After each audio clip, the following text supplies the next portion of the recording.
ಕೇಳಬನ್ನಿ ಸಂದೇಶ, ಕೇಳಬನ್ನಿ ಸಂದೇಶ, ಶರಣರ ವಚನಾಮೃತ ಸಂದೇಶ, ಶರಣರ ವಚನಾಮೃತ ಸಂದೇಶ, ಕಾಯಕ ಜೀವಿಗಳ ಸಂದೇಶ, ಕಲ್ಯಾಣದ ಕರುಣಿ ಬಸವನ ಸಂದೇಶ, ಮತ್ತೆ ಕಲ್ಯಾಣದ ಸಂದೇಶ, ಸಂದೇಶ ಮತ್ತೆ ಕಲ್ಯಾಣದ ಸಂದೇಶ, ಮತ್ತೆ ಕಲ್ಯಾಣದ ಸಂದೇಶ, ಮತ್ತೆ ಕಲ್ಯಾಣದ ಸಂದೇಶ.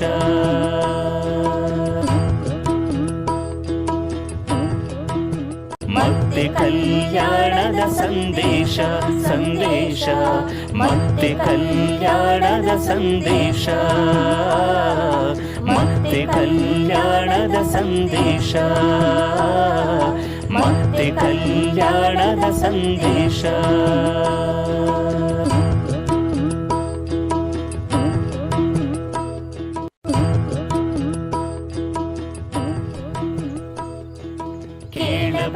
ಕೇಳಬನ್ನಿ ಸಂದೇಶ, ಕೇಳಬನ್ನಿ ಸಂದೇಶ, ಶರಣರ ವಚನಾಮೃತ ಸಂದೇಶ, ಶರಣರ ವಚನಾಮೃತ ಸಂದೇಶ, ಕಾಯಕ ಜೀವಿಗಳ ಸಂದೇಶ, ಕಲ್ಯಾಣದ ಕರುಣಿ ಬಸವನ ಸಂದೇಶ, ಮತ್ತೆ ಕಲ್ಯಾಣದ ಸಂದೇಶ, ಸಂದೇಶ ಮತ್ತೆ ಕಲ್ಯಾಣದ ಸಂದೇಶ, ಮತ್ತೆ ಕಲ್ಯಾಣದ ಸಂದೇಶ, ಮತ್ತೆ ಕಲ್ಯಾಣದ ಸಂದೇಶ.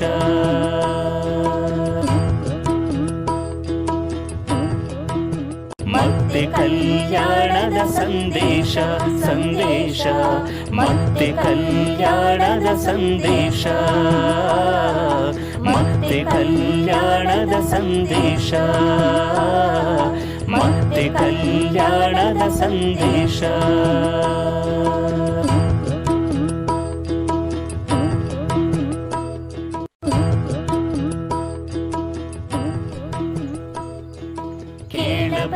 ಕೇಳಬನ್ನಿ ಸಂದೇಶ, ಕೇಳಬನ್ನಿ ಸಂದೇಶ, ಶರಣರ ವಚನಾಮೃತ ಸಂದೇಶ, ಶರಣರ ವಚನಾಮೃತ ಸಂದೇಶ, ಕಾಯಕ ಜೀವಿಗಳ ಸಂದೇಶ, ಕಲ್ಯಾಣದ ಕರುಣಿ ಬಸವನ ಸಂದೇಶ, ಮತ್ತೆ ಕಲ್ಯಾಣದ ಸಂದೇಶ, ಸಂದೇಶ ಮತ್ತೆ ಕಲ್ಯಾಣದ ಸಂದೇಶ, ಮತ್ತೆ ಕಲ್ಯಾಣದ ಸಂದೇಶ, ಮತ್ತೆ ಕಲ್ಯಾಣದ ಸಂದೇಶ.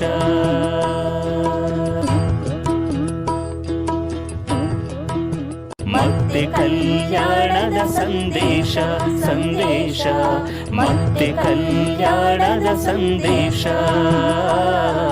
ಮತ್ತೆ ಕಲ್ಯಾಣದ ಸಂದೇಶ, ಮತ್ತೆ ಕಲ್ಯಾಣದ ಸಂದೇಶ.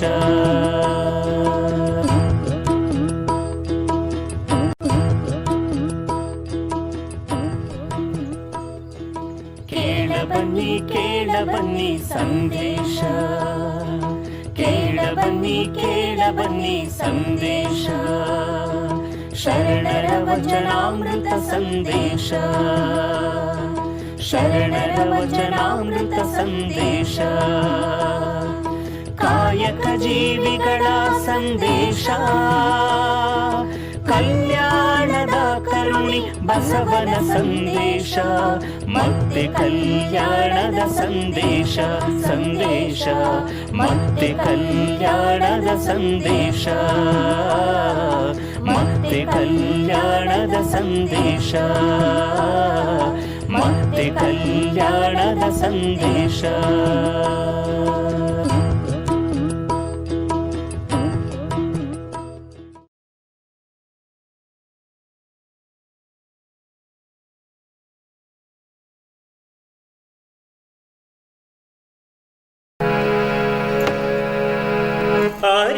ಮರೆದೊಡೆ ಶರಣ ಮರೆದೊಡೆ ಮಾನವ ಮರೆಯದೆ ಪೂಜಿಸು ಕೂಡಲ ಸಂಗನ.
ಸದಾಚಾರದಲ್ಲಿ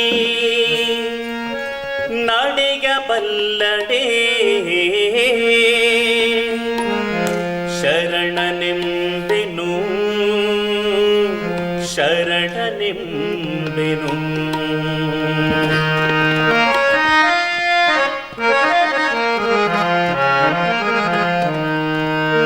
ಸತ್ಯವಚನವ ನುಡಿಯಬಲ್ಲಡೆ ಶರಣನೆಂಬೆನು. ಸತ್ಯವಚನವ ನುಡಿಯಬಲ್ಲಡೆ ಶರಣನೆಂಬೆನು. ಸದಾಚಾರದಲ್ಲಿ ನಡೆಯಬಲ್ಲಡೆ ಸದಾಚಾರದಲ್ಲಿ ನಡೆಯಬಲ್ಲಡೆ ಶರಣನೆಂಬೆನು ಶರಣನೆಂಬೆನು ಶರಣನೆಂಬೆನು ಶರಣನೆಂಬೆನು. ಸತ್ಯವಚನವ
ಶರಣನೆಂಬೆನು ಸತ್ಯವಚನವ ನುಡಿಯಬಲ್ಲರೆ ಶರಣನೆಂಬೆನು ಸದಾಚಾರದಲ್ಲಿ ನಡೆಯಬಲ್ಲರೆ ಸದಾಚಾರದಲ್ಲಿ ನಡೆಯಬಲ್ಲರೆ ಶರಣನೆಂಬೆನು ಶರಣನೆಂಬೆನು ಶರಣನೆಂಬೆನು ಶರಣನೆಂಬೆನು ಶರಣನೆಂಬೆನು ಶರಣನೆಂಬೆನು.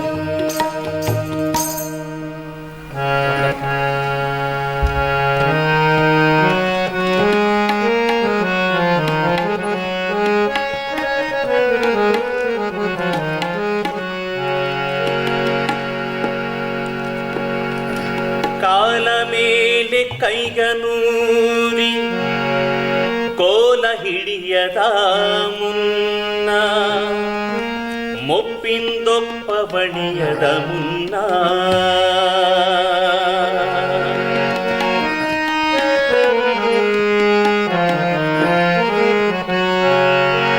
ನೆರೆ ಕೆನ್ನೆಗೆ ತೆರೆ ಗಲ್ಲಕ್ಕೆ ತೆರೆ ಕೆನ್ನೆಗೆ ತೆರೆ ಗಲ್ಲಕ್ಕೆ ಶರೀರ ಗೂಡು ಹೋಗದ ಮುನ್ನ ಶರೀರ ಗೂಡು ಹೋಗದ ಮುನ್ನ ಒಂದು ಹೋಗಿ ಬೆನ್ನು ಬಾಗಿ ಅನ್ಯರಿಗೆ ಹಂಗಾಗದ ಮುನ್ನ ಅಲ್ಲು ಹೋಗಿ ಬೆನ್ನು ಬಾಗಿ ಅನ್ಯರಿಗೆ ಹಂಗಾಗದ ಮುನ್ನ ತೆರೆ ಕೆನ್ನೆಗೆ ತೆರೆ ಗಲ್ಲಕ್ಕೆ ಶರೀರ ಗೂಡು ಹೋಗದ ಮುನ್ನ.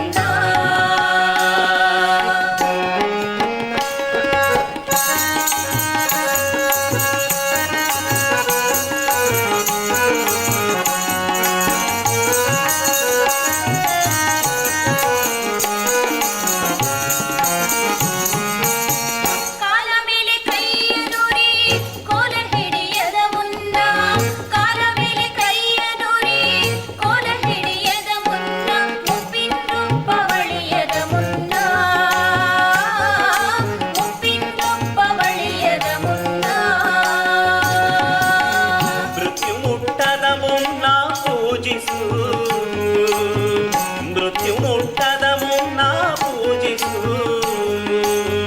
ಕೂಡಲ ಸಂಗಮ ದೇವನ ಕೂಡಲ ಸಂಗಮ ದೇವನ ತೆರೆ ಕೆನ್ನೆಗೆ ತೆರೆ ಗಲ್ಲಕ್ಕೆ ತೆರೆ ಕೆನ್ನೆಗೆ ತೆರೆ ಗಲ್ಲಕ್ಕೆ ಶರೀರ ಗೂಡು ಹೋಗದ ಮುನ್ನ ಶರೀರ ಗೂಡು ಹೋಗದ ಮುನ್ನ ಅಲ್ಲು ಹೋಗಿ ಬೆನ್ನು ಬಾಗಿ ಅನ್ಯರಿಗೆ ಹಂಗಾಗದ ಮುನ್ನ ಅಲ್ಲು ಹೋಗಿ ಬೆನ್ನು ಬಾಗಿ ಅನ್ಯರಿಗೆ ಹಂಗಾಗದ ಮುನ್ನ ತೆರೆ ಕೆನ್ನೆಗೆ ತೆರೆ ಗಲ್ಲಕ್ಕೆ ತೆರೆ ಕೆನ್ನೆಗೆ ತೆರೆ ಗಲ್ಲಕ್ಕೆ ಶರೀರ ಗೂಡು ಹೋಗದ ಮುನ್ನ ಶರೀರ ಗೂಡು ಹೋಗದ ಮುನ್ನ ಶರೀರ ಗೂಡು ಹೋಗದ ಮುನ್ನ. ಮತ್ತೆ ಕಲ್ಯಾಣದ ಸಂದೇಶ ಸಂದೇಶ ಮತ್ತೆ ಕಲ್ಯಾಣದ ಸಂದೇಶ ಮತ್ತೆ ಕಲ್ಯಾಣದ ಸಂದೇಶ ಮತ್ತೆ ಕಲ್ಯಾಣದ ಸಂದೇಶ.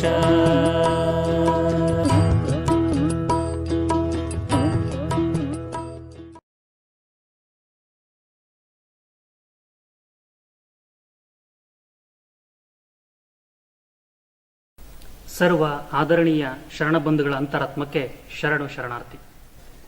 ಪೂಜ್ಯ ಶ್ರೀ ಶ್ರೀ ಪಂಡಿತಾರಾಧ್ಯ ಶಿವಾಚಾರ್ಯ ಮಹಾಸ್ವಾಮಿಗಳವರ ಅಡಿದಾವರುಗಳಿಗೆ ಭಕ್ತಿಪೂರ್ವಕ ಪ್ರಣಾಮಗಳನ್ನು ಸಲ್ಲಿಸಿ ಇದುವರೆಗೂ ಅತ್ಯಂತ ಸುಶ್ರಾವ್ಯವಾಗಿ ವಚನಗೀತೆಗಳನ್ನು ಹಾಡಿದ ಶಿವಸಂಚಾರ ತಂಡದ ಸನ್ಮಿತ್ರರಾದ ಶ್ರೀಮತಿ ದಾಕ್ಷಾಯಿಣಿ, ಶ್ರೀಮತಿ ಜ್ಯೋತಿ, ಶ್ರೀ ಎಚ್.ಎಸ್. ನಾಗರಾಜ್ ಹಾಗೂ ತಬಲ ಸಾತಿ ಶರಣ್ ಇವರಿಗೆ ತುಂಬು ಹೃದಯದ ಕೃತಜ್ಞತೆಗಳು. ವಿಭೂತಿ ಹಚ್ಚಿದ ಕ್ಷಣ ಶರಣನಾಗಲಾರ, ಲಿಂಗ ಪೂಜೆ ಮಾಡಿದ ಕ್ಷಣ ಲಿಂಗವಂತನಾಗಲಾರ, ಗಂಗೆಯಲ್ಲಿ ಮಿಂದ ಕ್ಷಣ ಮಡಿವಂತನಾಗಲಾರ, ಶ್ವೇತ ವಸ್ತ್ರವನ್ನು ಧರಿಸಿದ ಕ್ಷಣ ಶುಭ್ರನಾಗಲಾರ. ಆತ್ಮಸಾಕ್ಷಿಗೊಪ್ಪದ ಕಾಯಕವನ್ನು ಎಂದಿಗೂ ಮೆಚ್ಚ ಎನ್ನ ಪಂಡಿತಾರಾಧ್ಯ ಶ್ರೀಗುರುವು. ಆತ್ಮೀಯ ಶರಣ ಬಂಧುಗಳೇ, ಮತ್ತೆ ಕಲ್ಯಾಣ ಎನ್ನುವ ಕಾರ್ಯಕ್ರಮವೇ ಆತ್ಮೋನ್ನತಿಯ ಜಾಗೃತಿಯನ್ನು ಮೂಡಿಸುವಂಥದ್ದು. ಎಲ್ಲರ ಆತ್ಮ ಕಲ್ಯಾಣವಾದರೆ ಬಹಿರಂಗದ ಬದುಕು ಕೂಡ ಕಲ್ಯಾಣವಾದಂತೆಯೇ ಸರಿ. ಈ ನಿಟ್ಟಿನಲ್ಲಿ ಈ ವರ್ಷ ಮತ್ತೆ ಕಲ್ಯಾಣ ಅಂತರ್ಜಾಲದ ಮೂಲಕ ಸಹಸ್ರಾರು ಸಹೃದಯರ ಮನವನ್ನ ಮುಟ್ಟುತ್ತಿದೆ. ಇಂಥ ಅಪರೂಪದ ಕಾರ್ಯಕ್ರಮದ ರೂವಾರಿಗಳು ಹಾಗೂ ನಮ್ಮೆಲ್ಲರ ಜೀವಸೆಲೆಯಾಗಿರುವ ಪೂಜ್ಯ ಶ್ರೀ ಶ್ರೀ ಪಂಡಿತಾರಾಧ್ಯ ಶಿವಾಚಾರ್ಯ ಮಹಾಸ್ವಾಮಿಗಳ ಅಡಿದವರುಗಳಿಗೆ ಭಕ್ತಿಪೂರ್ವಕ ಪ್ರಣಾಮಗಳೊಂದಿಗೆ ಸ್ವಾಗತವನ್ನು ಬಯಸುತ್ತೇನೆ. ಇಂದಿನ ಮತ್ತೆ ಕಲ್ಯಾಣ ಅಂತರ್ಜಾಲ ಉಪನ್ಯಾಸ ಮಾಲಿಕೆಯ ವಿಷಯ ಅರಿತರೆ ಶರಣ, ಮರೆತರೆ ಮಾನವ. ಈ ವಿಷಯವನ್ನು ಕುರಿತು ನಮ್ಮೊಂದಿಗೆ ಚಿಂತನೆಗಳನ್ನು ಹಂಚಿಕೊಳ್ಳುವವರು ಖ್ಯಾತ ಚಿಂತಕರು ಹಾಗೂ ಪ್ರಾಧ್ಯಾಪಕರಾದ ನರೇಂದ್ರ ರೈ ದೇರ್ಲ ಅವರು. ನರೇಂದ್ರ ರೈ ದೇರ್ಲ ಅವರು ಸರ್ಕಾರಿ ಕಾಲೇಜಿನಲ್ಲಿ ಕನ್ನಡ ಸಹ ಪ್ರಾಧ್ಯಾಪಕರಾಗಿ ಸೇವೆ ಸಲ್ಲಿಸುತ್ತಿದ್ದಾರೆ. ಕೃಷಿ, ಪತ್ರಿಕೋದ್ಯಮ, ಜಾನಪದ, ಸಾಹಿತ್ಯ ಹೀಗೆ ವಿವಿಧ ಕ್ಷೇತ್ರಗಳಲ್ಲಿ ಅಪಾರ ಆಸಕ್ತಿ ಹೊಂದಿರುವ ಶ್ರೀಯುತರು ಸದಾ ಪ್ರಯೋಗಶೀಲರು. ತಮ್ಮ ಪರಿಸರ ಸಂಬಂಧಿ ಲೇಖನಗಳಿಂದ ಹೆಚ್ಚು ಗುರುತಿಸಿಕೊಂಡವರು. ಸ್ವತಃ ಕೃಷಿಕರಾಗಿರುವ ಇವರು ತಮ್ಮ ಲೇಖನಗಳ ಮೂಲಕ ಕೃಷಿ ಅನುಭವಗಳನ್ನು ಹಂಚಿಕೊಳ್ಳುತ್ತಿದ್ದಾರೆ. ಸಾವಯವ ಕೃಷಿಗೆ ಸಂಬಂಧಿಸಿದಂತೆ ಹೆಚ್ಚು ಮಹತ್ವ ನೀಡುವ ನರೇಂದ್ರ ರೈ ದೇರ್ಲ ಅವರು ತರಂಗ ವಾರಪತ್ರಿಕೆಯಲ್ಲಿ 7 ವರ್ಷಗಳ ಕಾಲ ಸಹ ಸಂಪಾದಕರಾಗಿ ಕೂಡ ಕೆಲಸವನ್ನು ನಿರ್ವಹಿಸಿದ್ದಾರೆ. ಶ್ರೀಯುತರ 35 ಮೌಲಿಕ ಕೃತಿಗಳು ಇಲ್ಲಿಯವರೆಗೂ ಪ್ರಕಟವಾಗಿವೆ. ಹಂಪಿ ವಿಶ್ವವಿದ್ಯಾಲಯದ PhD ಮಾರ್ಗದರ್ಶಕರಾಗಿ ಮತ್ತು ಮಂಗಳೂರು ವಿಶ್ವವಿದ್ಯಾಲಯದ ಪಠ್ಯಪುಸ್ತಕ ರಚನಾ ಸಮಿತಿಯ ಸದಸ್ಯರಾಗಿಯೂ ಸೇವೆ ಸಲ್ಲಿಸುತ್ತಿದ್ದಾರೆ. ಶ್ರೀಯುತರ ಅನುಪಮ ಸೇವೆ ಗುರುತಿಸಿ ಕರ್ನಾಟಕ ಸಾಹಿತ್ಯ ಅಕಾಡೆಮಿ ಪ್ರಶಸ್ತಿ ಸೇರಿದಂತೆ 10 ಹಲವು ಪ್ರಶಸ್ತಿಗಳು ಸಂದಿವೆ. ಇದೀಗ ಉಪನ್ಯಾಸ ನೀಡಲಿರುವ ನರೇಂದ್ರ ರೈ ದೇರ್ಲ ಅವರಿಗೆ ತಮ್ಮೆಲ್ಲರ ಪರವಾಗಿ ಗೌರವಪೂರ್ವಕ ಸ್ವಾಗತವನ್ನು ಬಯಸುತ್ತೇನೆ. ಇಂದಿನ ಕಾರ್ಯಕ್ರಮದ ದಾಸೋಹಿಗಳಾದ ಅರಸೀಕೆರೆ ತಾಲೂಕು ದುಮ್ಮೇನಹಳ್ಳಿಯ ಅಭಿಯಂತರರಾದ DB ಜೈರಪ್ಪನವರಿಗೂ ಕೂಡ ತಮ್ಮೆಲ್ಲರ ಪರವಾಗಿ ವಿಶ್ವಾಸಪೂರ್ವಕ ಸ್ವಾಗತವನ್ನು ಬಯಸುತ್ತೇನೆ. ಇನ್ನು ಎಂದಿನಂತೆ ನಮ್ಮೊಂದಿಗೆ ಸಹಕರಿಸುತ್ತಿರುವ ಎಲ್ಲ ಅಕ್ಷರ ಮಾಧ್ಯಮ, ದೃಶ್ಯ ಮಾಧ್ಯಮ, ವೀಕ್ಷಿಸುತ್ತಿರುವ ಸಾಮಾಜಿಕ ಜಾಲತಾಣದ ಎಲ್ಲ ಸನ್ಮಿತ್ರರಿಗೂ, ತಂತ್ರಜ್ಞರಿಗೂ, ಸಂಘಟಕರಿಗೂ, ಎಲ್ಲ ಸರ್ವ ಶರಣೆಯರು ಕೂಡ ಸ್ವಾಗತವನ್ನು ಬಯಸುತ್ತೇನೆ. ಇದೀಗ ನಿಮ್ಮ ಮುಂದೆ ಉಪನ್ಯಾಸ ಅರಿತರೆ ಶರಣ, ಮರೆತರೆ ಮಾನವ. ನಮಸ್ಕಾರ. ಮತ್ತೆ ಕಲ್ಯಾಣದ ಸಂದೇಶ, ಸಂದೇಶ ಮತ್ತೆ ಕಲ್ಯಾಣದ ಸಂದೇಶ, ಮತ್ತೆ ಕಲ್ಯಾಣದ ಸಂದೇಶ, ಮತ್ತೆ ಕಲ್ಯಾಣದ ಸಂದೇಶ.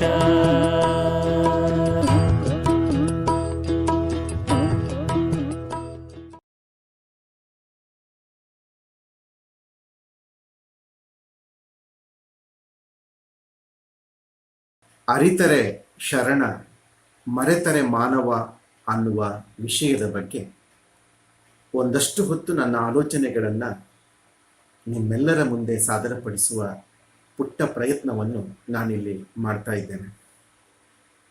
ನನ್ನ ಎದುರುಗಡೆ ಒಂದು ಅಂಗೈ ಅಗಲದ ಪುಟ್ಟ ಯಂತ್ರ ನನ್ನ ಮುಖ ಮತ್ತು ಮಾತುಗಳನ್ನು ಹೀರಿಕೊಂಡು ಈ ಜಗತ್ತಿನ, ದೇಶದ, ರಾಜ್ಯದ ಎಲ್ಲೋ ಅಜ್ಞಾತವಾಗಿರುವ ನಿಮಗೆ ತಲುಪಿಸ್ತದೆ ಅನ್ನುವ ಒಂದು ನಂಬಿಕೆಯ ಮೇಲೆ ನಾನಿಲ್ಲಿ ಮಾತನಾಡ್ತಾ ಇದ್ದೇನೆ. ಇದು ಕೇವಲ ಒಂದು ನಂಬಿಕೆಯ ಹೊರತು ಇದು ಸತ್ಯ ಅಲ್ಲ.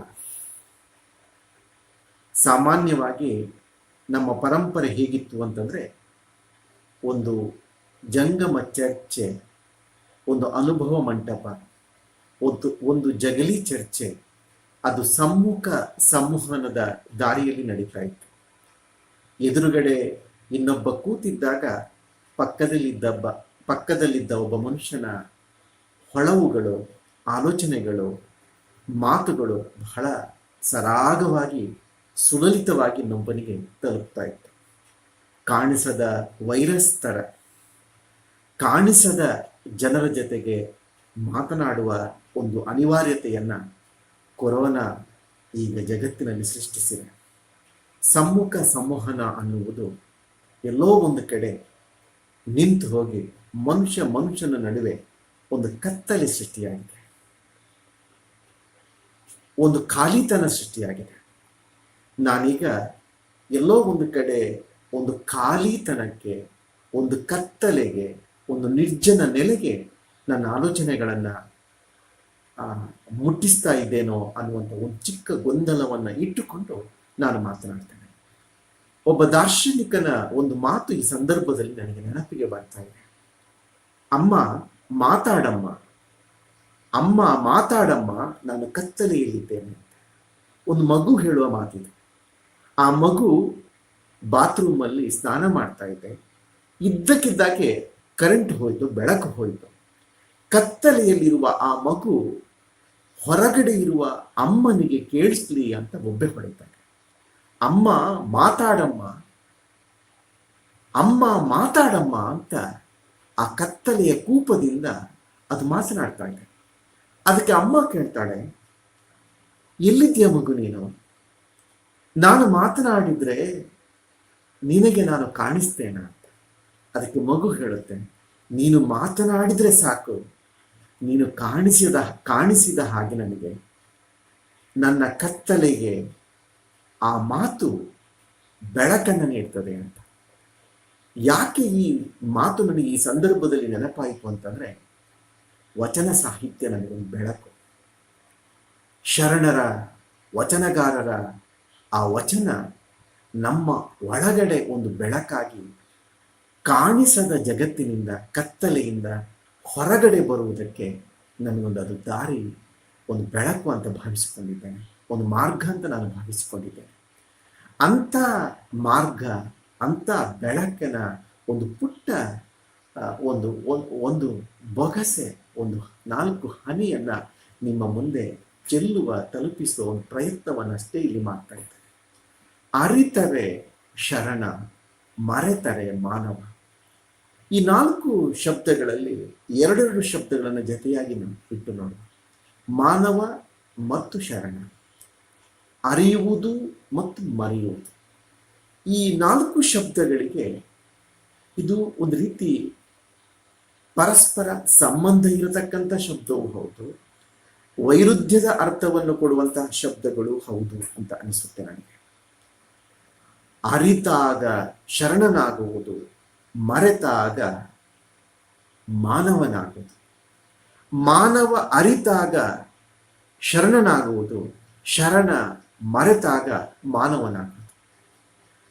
ಈ ಮೆಟ್ಟಲು, ಈ ಹಂತ, ಶರಣಾಗುವುದು, ಶರಣತ್ವಕ್ಕೆ ಏರುವುದು, ಸಮಷ್ಟಿಯ ಅರಿವು, ರಾಜಿಯಾಗುವುದು, ತಲೆಬಾಗುವುದು, ಬುಡಕ್ಕೆ ಶರಣಾಗುವುದು.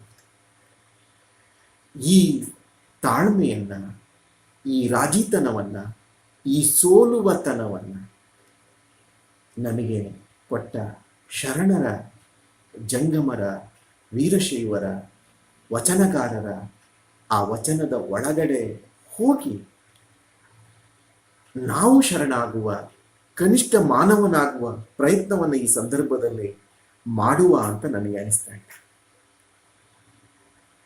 ಅರಿವು ಎಲ್ಲಿಂದ ಬರುತ್ತೆ? ಮರೆವು ಯಾಕೆ ಹುಟ್ಟುತ್ತೆ? ಯಾವುದೆಲ್ಲ ಅರಿವು, ಯಾವುದೆಲ್ಲ ಮರೆವು? ಅರಿವು ಎಂದರೆ ಕೇವಲ ಜ್ಞಾನವೇ? ಮರೆವು ಎಂದರೆ ಜ್ಞಾನವನ್ನು ಮರೆಯುವುದೇ? ಅರಿವು ಎಂದರೆ ಸರಿಯಾದ ಮಾರ್ಗದಲ್ಲಿ ನಡೆಯುವುದೇ? ವಿಮುಖವಾಗಿ ಚಲಿಸುವುದೇ ಮರೆವೇ? ಎಲ್ಲ ಪ್ರಶ್ನೆಗಳನ್ನು ಇಟ್ಟುಕೊಂಡು ನಿಜವಾದ ಶರಣರನ್ನು ನಾವು ಹುಡುಕುವ ಪ್ರಯತ್ನವನ್ನ, ನಿಜವಾದ ಮಾನವರನ್ನು ನಾವು ಹುಡುಕುವ ಪ್ರಯತ್ನವನ್ನ ಈ ಸಂದರ್ಭದಲ್ಲಿ ಮಾಡಬೇಕು ಅಂತ ಅನಿಸುತ್ತೆ. ನಮ್ಮಲ್ಲೀಗ 2 ರೀತಿಯ ಶರಣರು, 2 ರೀತಿಯ ಮಾನವರಿದ್ದಾರೆ. ಒಂದು ನಿಜವಾದ ಶರಣರು, ಇನ್ನೊಂದು ನಿಜವಾದ ಮಾನವರು. ಇನ್ನೊಂದು ಮುಖವಾಡದ ಶರಣರು, ಮುಖವಾಡದ ಮಾನವರು. ನಿಜದ ಶರಣರು, ನಿಜದ ಮಾನವರು. ನಕಲಿ ಶರಣರು, ನಕಲಿ ಮಾನವರು. ಇವರನ್ನ ಪತ್ತೆ ಹಚ್ಚುವುದು ಹೇಗೆ? ಅಥವಾ ಮಾನವ ಶರಣನಾಗುವುದು ಹೇಗೆ? ಶರಣನಾಗಿದ್ದವ ಮಾನವನಾಗುವುದು ಹೇಗೆ? ಯಾವುದು ನಕಲಿ, ಯಾವುದು ನಿಜ, ಯಾವುದು ಮುಖವಾಡ, ಯಾವುದು ಅಸಲಿ? ಬಹಳ ಸೂಕ್ಷ್ಮವಾದಂಥ, ಅದು ಗೆರೆ ಹಾಕಿ ವಿಂಗಡಿಸುವಂಥ ವಿಷಯಗಳಲ್ಲ. ಒಂದು ಕತೆ ನನಗೆ ನೆನಪಾಗ್ತಾ ಇದೆ. ಒಬ್ಬನಿಗೆ ಜ್ಞಾನೋದಯದ ಆಸೆ ಹುಟ್ಟಿತಂತೆ. ತನಗೆ ಜ್ಞಾನೋದಯ ಆಗಬೇಕು, ಹೊಸ ಹೊಳವುಗಳು ಸೃಷ್ಟಿಯಾಗಬೇಕು, ನಾನು ಶರಣನಾಗಬೇಕು, ನಾನು ಸಂತನಾಗಬೇಕು, ನಾನು ಪ್ರವಾದಿಯಾಗಬೇಕು ಅಂತ ಯೋಚನೆ ಮಾಡಿದ ಒಬ್ಬ ವ್ಯಕ್ತಿ ಜಂಗಮನಾಗಿ ಮನೆ, ಮಠ, ಸಂಸಾರ, ಕುಟುಂಬ ಎಲ್ಲ ಬಿಟ್ಟು ಹೊರಟ. ದಾರಿಯಲ್ಲಿ ಕೇಳಿದ, ಇಲ್ಲಿ ಜ್ಞಾನೋದಯ ಆಗುವ ಜಾಗ ಯಾವುದು? ಆವಾಗ ಯಾರೋ ಒಬ್ಬ ಹೇಳಿದಂತೆ, ಇಲ್ಲೊಂದು ಕಾಡು ಇದೆ, ಕಾಡಿನ ಒಳಗಡೆ ಒಬ್ಬಳು ಶಬರಿ ಇದ್ದಾಳೆ, ಬೇಡತಿ ಇದ್ದಾಳೆ. ಆ ಬೇಡತಿಗೆ ಜ್ಞಾನೋದಯದ ಮರ್ಮ, ಜ್ಞಾನೋದಯದ ಸತ್ಯ, ಜ್ಞಾನೋದಯದ ದಾರಿ, ಜ್ಞಾನೋದಯದ ಪಾಠ ಗೊತ್ತಿದೆ, ನೀವು ಅಲ್ಲಿಗೆ ಹೋಗಿ ಅಂತ. ಈ ಆಸೆ ಹೊತ್ತವ, ಜ್ಞಾನೋದಯದ ಆಸೆ ಹೊತ್ತವ ಕಾಡಿನ ಕಡೆಗೆ ಮುಖ ಮಾಡಿದ. ಕಾಡಿಗೊಂದು ಅದ್ಭುತವಾದ ಶಕ್ತಿ ಇದೆ. ಕಾಡು 10 ಅಡಿ 5 ಅಡಿ ಮುಂದಕ್ಕೆ ನಾವು ಹೋದಾಗ ಹಿಂದುಗಡೆಯಿಂದ ಮುಚ್ಚಿಕೊಳ್ಳುತ್ತೆ. ಒಂದು 500-600 ಅಡಿ ಎತ್ತರದಿಂದ ಒಂದು ನಗರದ ಚಿತ್ರ ತೆಗೆದರೆ ಆ ನಗರದ ಒಳಗಡೆ ಇರುವ ಮರಗಳೆಲ್ಲ ಜೋಡಿಕೊಂಡು ಇಡೀ ನಗರವೇ ಹಸಿರಿನ ಒಳಗಡೆ ಮುಚ್ಚಿಕೊಳ್ಳುವ ಒಂದು ಸಾಧ್ಯತೆ ನಿಸರ್ಗಕ್ಕೆ ಇದೆ. ಈ ಕಾಡಿನ ಒಳಗಡೆ ನಾನು ಯಾವಾಗಲೂ ಹೇಳೋದಿದೆ, ಕಾಡು ಅನ್ನುವ ಶಬ್ದದಿಂದ ಕಾಡುವಿಕೆ ಅನ್ನುವ ಶಬ್ದ ಹುಟ್ಟಿಕೊಂಡಿದೆ. ಯಾಕಂತಂದ್ರೆ ಕಾಡು ಕತ್ತಲೆಯ ಜಗತ್ತು. ಕಾಡಿನ ಕತ್ತಲೆಯ ಜಗತ್ತಿನ ಒಳಗಡೆ ನಮಗೆ ಹುಟ್ಟುವಷ್ಟು ಪ್ರಶ್ನೆಗಳು, ನಮಗೆ ಹುಟ್ಟುವಷ್ಟು ಅನುಮಾನಗಳು, ನಮಗೆ ಹುಟ್ಟುವಷ್ಟು ಸಂದೇಹಗಳು ಬಯಲಲ್ಲಿ, ಹಗಲಲ್ಲಿ, ಬೆಳಕಿನ ಜಾಗದಲ್ಲಿ ಹುಟ್ಟುವುದಿಲ್ಲ. ಈ ಕತ್ತಲೆಗೆ, ಈ ಕಾಡಿಗೆ ಅಥವಾ ಈ ಕಾಡುವಿಕೆಯ ಜಾಗಕ್ಕೆ ನಾವು ರಾಮನನ್ನ ಕಳಿಸ್ತೇವೆ, ನಾವು ಪಾಂಡವರನ್ನ ಕಳಿಸ್ತೇವೆ. ನಮ್ಮ ಪುರಾಣದ ಎಲ್ಲ ಮಹಾರಾಜರು, ಪುರಾಣದ ಎಲ್ಲ ಇತಿಹಾಸದ ಪುರಾಣದ ಎಲ್ಲ ರಾಜರು ಕಾಡಿಗೆ ಹೋಗಿ ಮನುಷ್ಯರಾಗಿ ಊರಿಗೆ ಬರ್ತಾರೆ. ಜ್ಞಾನೋದಯದ ದಾರಿಯಲ್ಲಿ ಹೋದ ಈ ಆಸೆ ಹೊತ್ತ ಜಂಗಮ ಮಾನವ ಹೀಗೆ ಹೋಗ್ತಾ ಹೋಗ್ತಾ ಹೋಗ್ತಾ ಕಾಡಿನ ಒಳಗಡೆ ಒಬ್ಬಳು ಶಬರಿಯನ್ನ, ಬೇಡತಿಯನ್ನ ನೋಡ್ತಾನೆ. ಆ ಬೇಡತಿ ತದೇಕ ಚಿತ್ತದಿಂದ ಬಿಲ್ಲು ಕೆತ್ತುವ, ಬಾಣ ಕೆತ್ತುವ ಕೆಲಸದಲ್ಲಿ ನಿರತಳಾಗಿದ್ದಾಳೆ. ಇವ ಎಷ್ಟೋ ಹೊತ್ತು ನಿಲ್ತಾನೆ, ಕ್ಯಾಕರಿಸ್ತಾನೆ, ಕೆಮ್ತಾನೆ. ಕೊನೆಗೆ ಆಕೆ ಯಾರೋ ಇದ್ದಾರೆ ಅಂತ ಗಮನಿಸಿ, ನೀವು ಯಾರು ಅಂತ ಕೇಳ್ತಾನೆ. ಅದಕ್ಕೆ ಇವ ಕೇಳುವ ಮೊದಲನೇ ಪ್ರಶ್ನೆ, ನನಗೆ ಜ್ಞಾನೋದಯ ಆಗಬೇಕು, ನಿಮಗೆ ದಾರಿ ಗೊತ್ತಿದೆ ಅಂತೆ, ನೀವು ನನಗೆ ದಾರಿ ತೋರಿಸಿ. ಓ, ಜ್ಞಾನೋದಯದ ದಾರಿಯ ಅಂತ ಆಕೆ ಕೇಳ್ತಾಳೆ. ಆಕೆ ಕೆತ್ತುವ ಬಾಣಕ್ಕೆ 3 ಕಣ್ಣುಗಳಿರ್ತವಂತೆ. ಅಲ್ಲಿ 3 ಚಿತ್ರಗಳಿರ್ತವೆ, ಬಾಯಿಯ ಚಿತ್ರ, ಕಣ್ಣಿನ ಚಿತ್ರ, ಕಿವಿಯ ಚಿತ್ರ. ಆಕೆ ಹೇಳ್ತಾಳೆ, ಜ್ಞಾನೋದಯ ಅಂದ್ರೆ ಮಾಡುವ ಕೆಲಸದಲ್ಲಿ, ನೋಡುವ ನೋಟದಲ್ಲಿ ಅದು ಇದೆ. ಹೌದು, ಈಕೆ ಜ್ಞಾನೋದಯದ ದಾರಿಯನ್ನು ಒದಗಿಸಿಕೊಡಬಲ್ಲಳು ಅನ್ನುವುದು ಈ ಜಂಗಮನಿಗೆ ಗೊತ್ತಾಗ್ತದೆ. ನಾನು ನಿಮ್ಮ ಜೊತೆಗೆ ಈ ಕಾಡಿನ ಒಳಗಡೆಯೇ ಇರಬಹುದಾ ಅಂತ ಕೇಳ್ತಾಳೆ. ಖಂಡಿತವಾಗಿ ಇರಿ ಅಂತ ಹೇಳಿ ಆಕೆ ಕಾಡು ಮೂಲಂಗಿಯನ್ನ ತಂದು ಅದನ್ನ ಸಾಂಬಾರು, ವ್ಯಂಜನ, ಏನೋ ಪಲ್ಯ ಮಾಡಲಿಕ್ಕೆ ಅದನ್ನು ಹಚ್ತಾ ಕೊಡ್ತಾಳೆ. ಆವಾಗ ಇವ ಕೇಳ್ತಾನೆ, ನೀವು ಸಾಂಬಾರು ಮಾಡುವ ಹೊತ್ತಿಗೆ, ನೀವು ಅದನ್ನು ಪಲ್ಯವೋ ವ್ಯಂಜನವೋ ಮಾಡುವ ಹೊತ್ತಿಗೆ ನಾನು ತಪಸ್ಸು ಪೂರೈಸ್ತೇನೆ, ಜ್ಞಾನೋದಯಕ್ಕೆ ಕೋರ್ತೇನೆ. ಸರಿ, ನೀವು ಜ್ಞಾನೋದಯಕ್ಕೆ ಕೋರಿ. ಆ ಜಂಗಮ ಜ್ಞಾನೋದಯಕ್ಕೆ ಕೋರ್ತಾನೆ. ಒಂದಲ್ಲ ಎರಡಲ್ಲ 12 ವರ್ಷ ಆತ ಜ್ಞಾನೋದಯಕ್ಕೆ ಕೂತ. 12 ವರ್ಷ ಈಕೆ ಕಾಡು ಮೂಲಂಗಿಯನ್ನು ಹಚ್ಚುತ್ತಾ ಇದ್ದಕ್ಕಿದ್ದಾಗ ಎಚ್ಚರ ಆಯ್ತಾ ಇವನಿಗೆ. ಒಲೆಯಲ್ಲಿ ಕುದೀತಾ ಇದ್ದಂಥ ಕಾಡು ಮೂಲಂಗಿಯ ಸಾಂಬಾರು ಪರಿಮಳ ಬರ್ತಾ ಇತ್ತು. ಇವ ಎದ್ದ ತಕ್ಷಣ ಕೇಳಿದ ಪ್ರಶ್ನೆ, ಕಾಡು ಮೂಲಂಗಿಯ ಸಾಂಬಾರು ಆಯ್ತೆ ಅಂತ. ಅದಕ್ಕೆ ಅವಳೊಂದು ಪ್ರಶ್ನೆ ಕೇಳ್ತಾನೆ, ನೀವಿಷ್ಟಕ್ಕೆ ಇಷ್ಟು ವರ್ಷ ತಪಸ್ ಮಾಡಬೇಕಾಯ್ತಾ ಅಂತ. ಕಾಡು ಮೂಲಂಗಿಯ ಸಾಂಬಾರು ತಿನ್ನುವ ಉದ್ದೇಶಕ್ಕಾಗಿ ಅಥವಾ ಕುಡಿಯುವ ಉದ್ದೇಶಕ್ಕಾಗಿ ನೀವು 12 ವರ್ಷ ತಪಸ್ ಮಾಡಬೇಕಾದಂಥ ಅಗತ್ಯ ಇತ್ತಾ ಅಂತ ಒಂದು ಪ್ರಶ್ನೆ ಕೇಳ್ತಾನೆ. ನನ್ನ ಪ್ರಕಾರ ಶರಣತ್ವ, ಜಂಗಮತ್ವ, ಮಾನವತ್ವ, ಅರಿವು ಮತ್ತು ಮರೆವು, ಯಾವುದು ಅರಿವು ಯಾವುದು ಮರೆವು ಅನ್ನುವುದು ಈ ಕಥೆಯಲ್ಲಿ ಅಡಗಿದೆ ಅಂತ ನಾನು ಭಾವಿಸಿಕೊಂಡಿದ್ದೇನೆ. ನನಗೆ ಬಹಳ ಇಷ್ಟದ ಒಂದು ವಾಚನದ ತುಣುಕು ಅಮ್ಮುಗೆ ರಾಯಮ್ಮನ ವಚನ. ಮೂಗಿಲ್ಲದವಗೆ ಕನ್ನಡಿಯ ತೋರಲೇಕೆ. ಬಹಳ ಅದ್ಭುತವಾದಂಥ ಒಂದು ವಚನ ಇದೆ. ಈ ವಚನವನ್ನ ಕನ್ನಡದ ವಿಮರ್ಶಕರು, ವಚನವನ್ನ ಪಾಠ ಮಾಡುವ ಪ್ರಾಧ್ಯಾಪಕರು ಅಥವಾ ಶರಣ ಅಥವಾ ಸ್ವಾಮೀಜಿಗಳು ಇದನ್ನ ಯಾವ ರೀತಿ ವಿಶ್ಲೇಷಣೆ ಮಾಡ್ತಾರೆ ನನಗೆ ಗೊತ್ತಿಲ್ಲ. ಆದರೆ ನಾನು ಪಠ್ಯವನ್ನ ಇಟ್ಟು ತರಗತಿಯ ಒಳಗಡೆ ಒಂದು ಪ್ರಾತ್ಯಕ್ಷಿಕೆ ಮಾಡ್ತೇನೆ. ಬಹಳ ಸರಳವಾದ ಪ್ರಾತ್ಯಕ್ಷಿಕೆ. ಮೂಗಿಲ್ಲದವಗೆ ಕನ್ನಡಿಯ ತೋರಲೇಕೆ. ಅದ್ಭುತವಾದಂಥ ವಚನ. ಮಕ್ಕಳನ್ನೆಲ್ಲ ನೆಟ್ಟಕ್ಕೆ ಕೂರಿಸಿ ಎರಡೂ ದೃಷ್ಟಿಗಳನ್ನ ನಿಮ್ಮ ಮೂಗಿನ ಮೇಲೆ ಇಡಿ ಅಂತ ಸೂಚನೆ. ಸರಾಪರ ಅಂತ ಮಕ್ಕಳು ಪ್ರಯತ್ನ ಮಾಡ್ತಾರೆ. ಒಂದು 2 ನಿಮಿಷ 3 ನಿಮಿಷ ಆಗುವಾಗ ಹೀಗೆ ಮಾಡಿ, ಇಲ್ಲ ಸರ್ ನನಗೆ ಆಗುಲ್ಲ ಅಂತ ಹೇಳ್ತಾರೆ. ನಾನು ಕೇಳ್ತೇನೆ ಅವರಲ್ಲಿ, ಯಾಕೆ ಆಗುಲ್ಲ? ಒಬ್ಬ ಹುಡುಗ ಹೇಳ್ತಾನೆ, ನನಗೆ ತಲೆ ತಿರುಗುತ್ತೆ ಸರ್. ಇನ್ನೊಬ್ಳು ಹೇಳ್ತಾಳೆ, ಇಲ್ಲ ಸರ್ ನನಗೆ ಕಣ್ಣು ನೋಯುತ್ತೆ. ಇನ್ನೊಬ್ಳು ಹೇಳ್ತಾಳೆ, ಇಲ್ಲ ಸರ್ ನನಗೆ ಹಣೆ ತುಂಬಾ ನೋಯುತ್ತೆ, ತಲೆನೋವು ಬರುತ್ತೆ ಅಂತ. ಸತ್ಯ ಏನು ಅಂತಂದ್ರೆ, ಮೂಗಿನ ತುದಿ ಜ್ಞಾನೋದಯದ ಹೊಸ ಹೊಳವಿನ ನಿಜದ ಕೇಂದ್ರಬಿಂದು. ನಿಮಗೆ ಹಠಕ್ಕೆ ಒಂದು 10 ನಿಮಿಷ ಮೂಗಿನ ತುದಿಗೆ ಕಣ್ಣುಗಳನ್ನ, ದೃಷ್ಟಿಯನ್ನ ಕೇಂದ್ರೀಕರಿಸಲಿಕ್ಕೆ ಸಾಧ್ಯ ಆಗುವುದಿಲ್ಲ. ಸಾಧ್ಯ ಆದರೆ ಕಣ್ಣು ಮಯಮಯ ಆಗುತ್ತೆ, ಎದುರು ಕಡೆ ಕತ್ತಲೆ ಆವರಿಸುತ್ತೆ. ಇಲ್ಲ ಸಾಧ್ಯ ಆಗುಲ್ಲ, ಇಲ್ಲ ಮತ್ತೆ ಇಡಬೇಕು, ಮತ್ತೆ ಪ್ರಯತ್ನಿಸಬೇಕು. ಒಂದು 20 ನಿಮಿಷ ಆಗುವಾಗ ನೀವೆಲ್ಲಿದ್ದೀರಿ ಅನ್ನೋದು ನಿಮಗೆ ಗೊತ್ತಾಗೋದಿಲ್ಲ, ಎದುರುಗಡೆ ಏನಿದೆ ಅನ್ನೋದು ಗೊತ್ತಾಗೋದಿಲ್ಲ.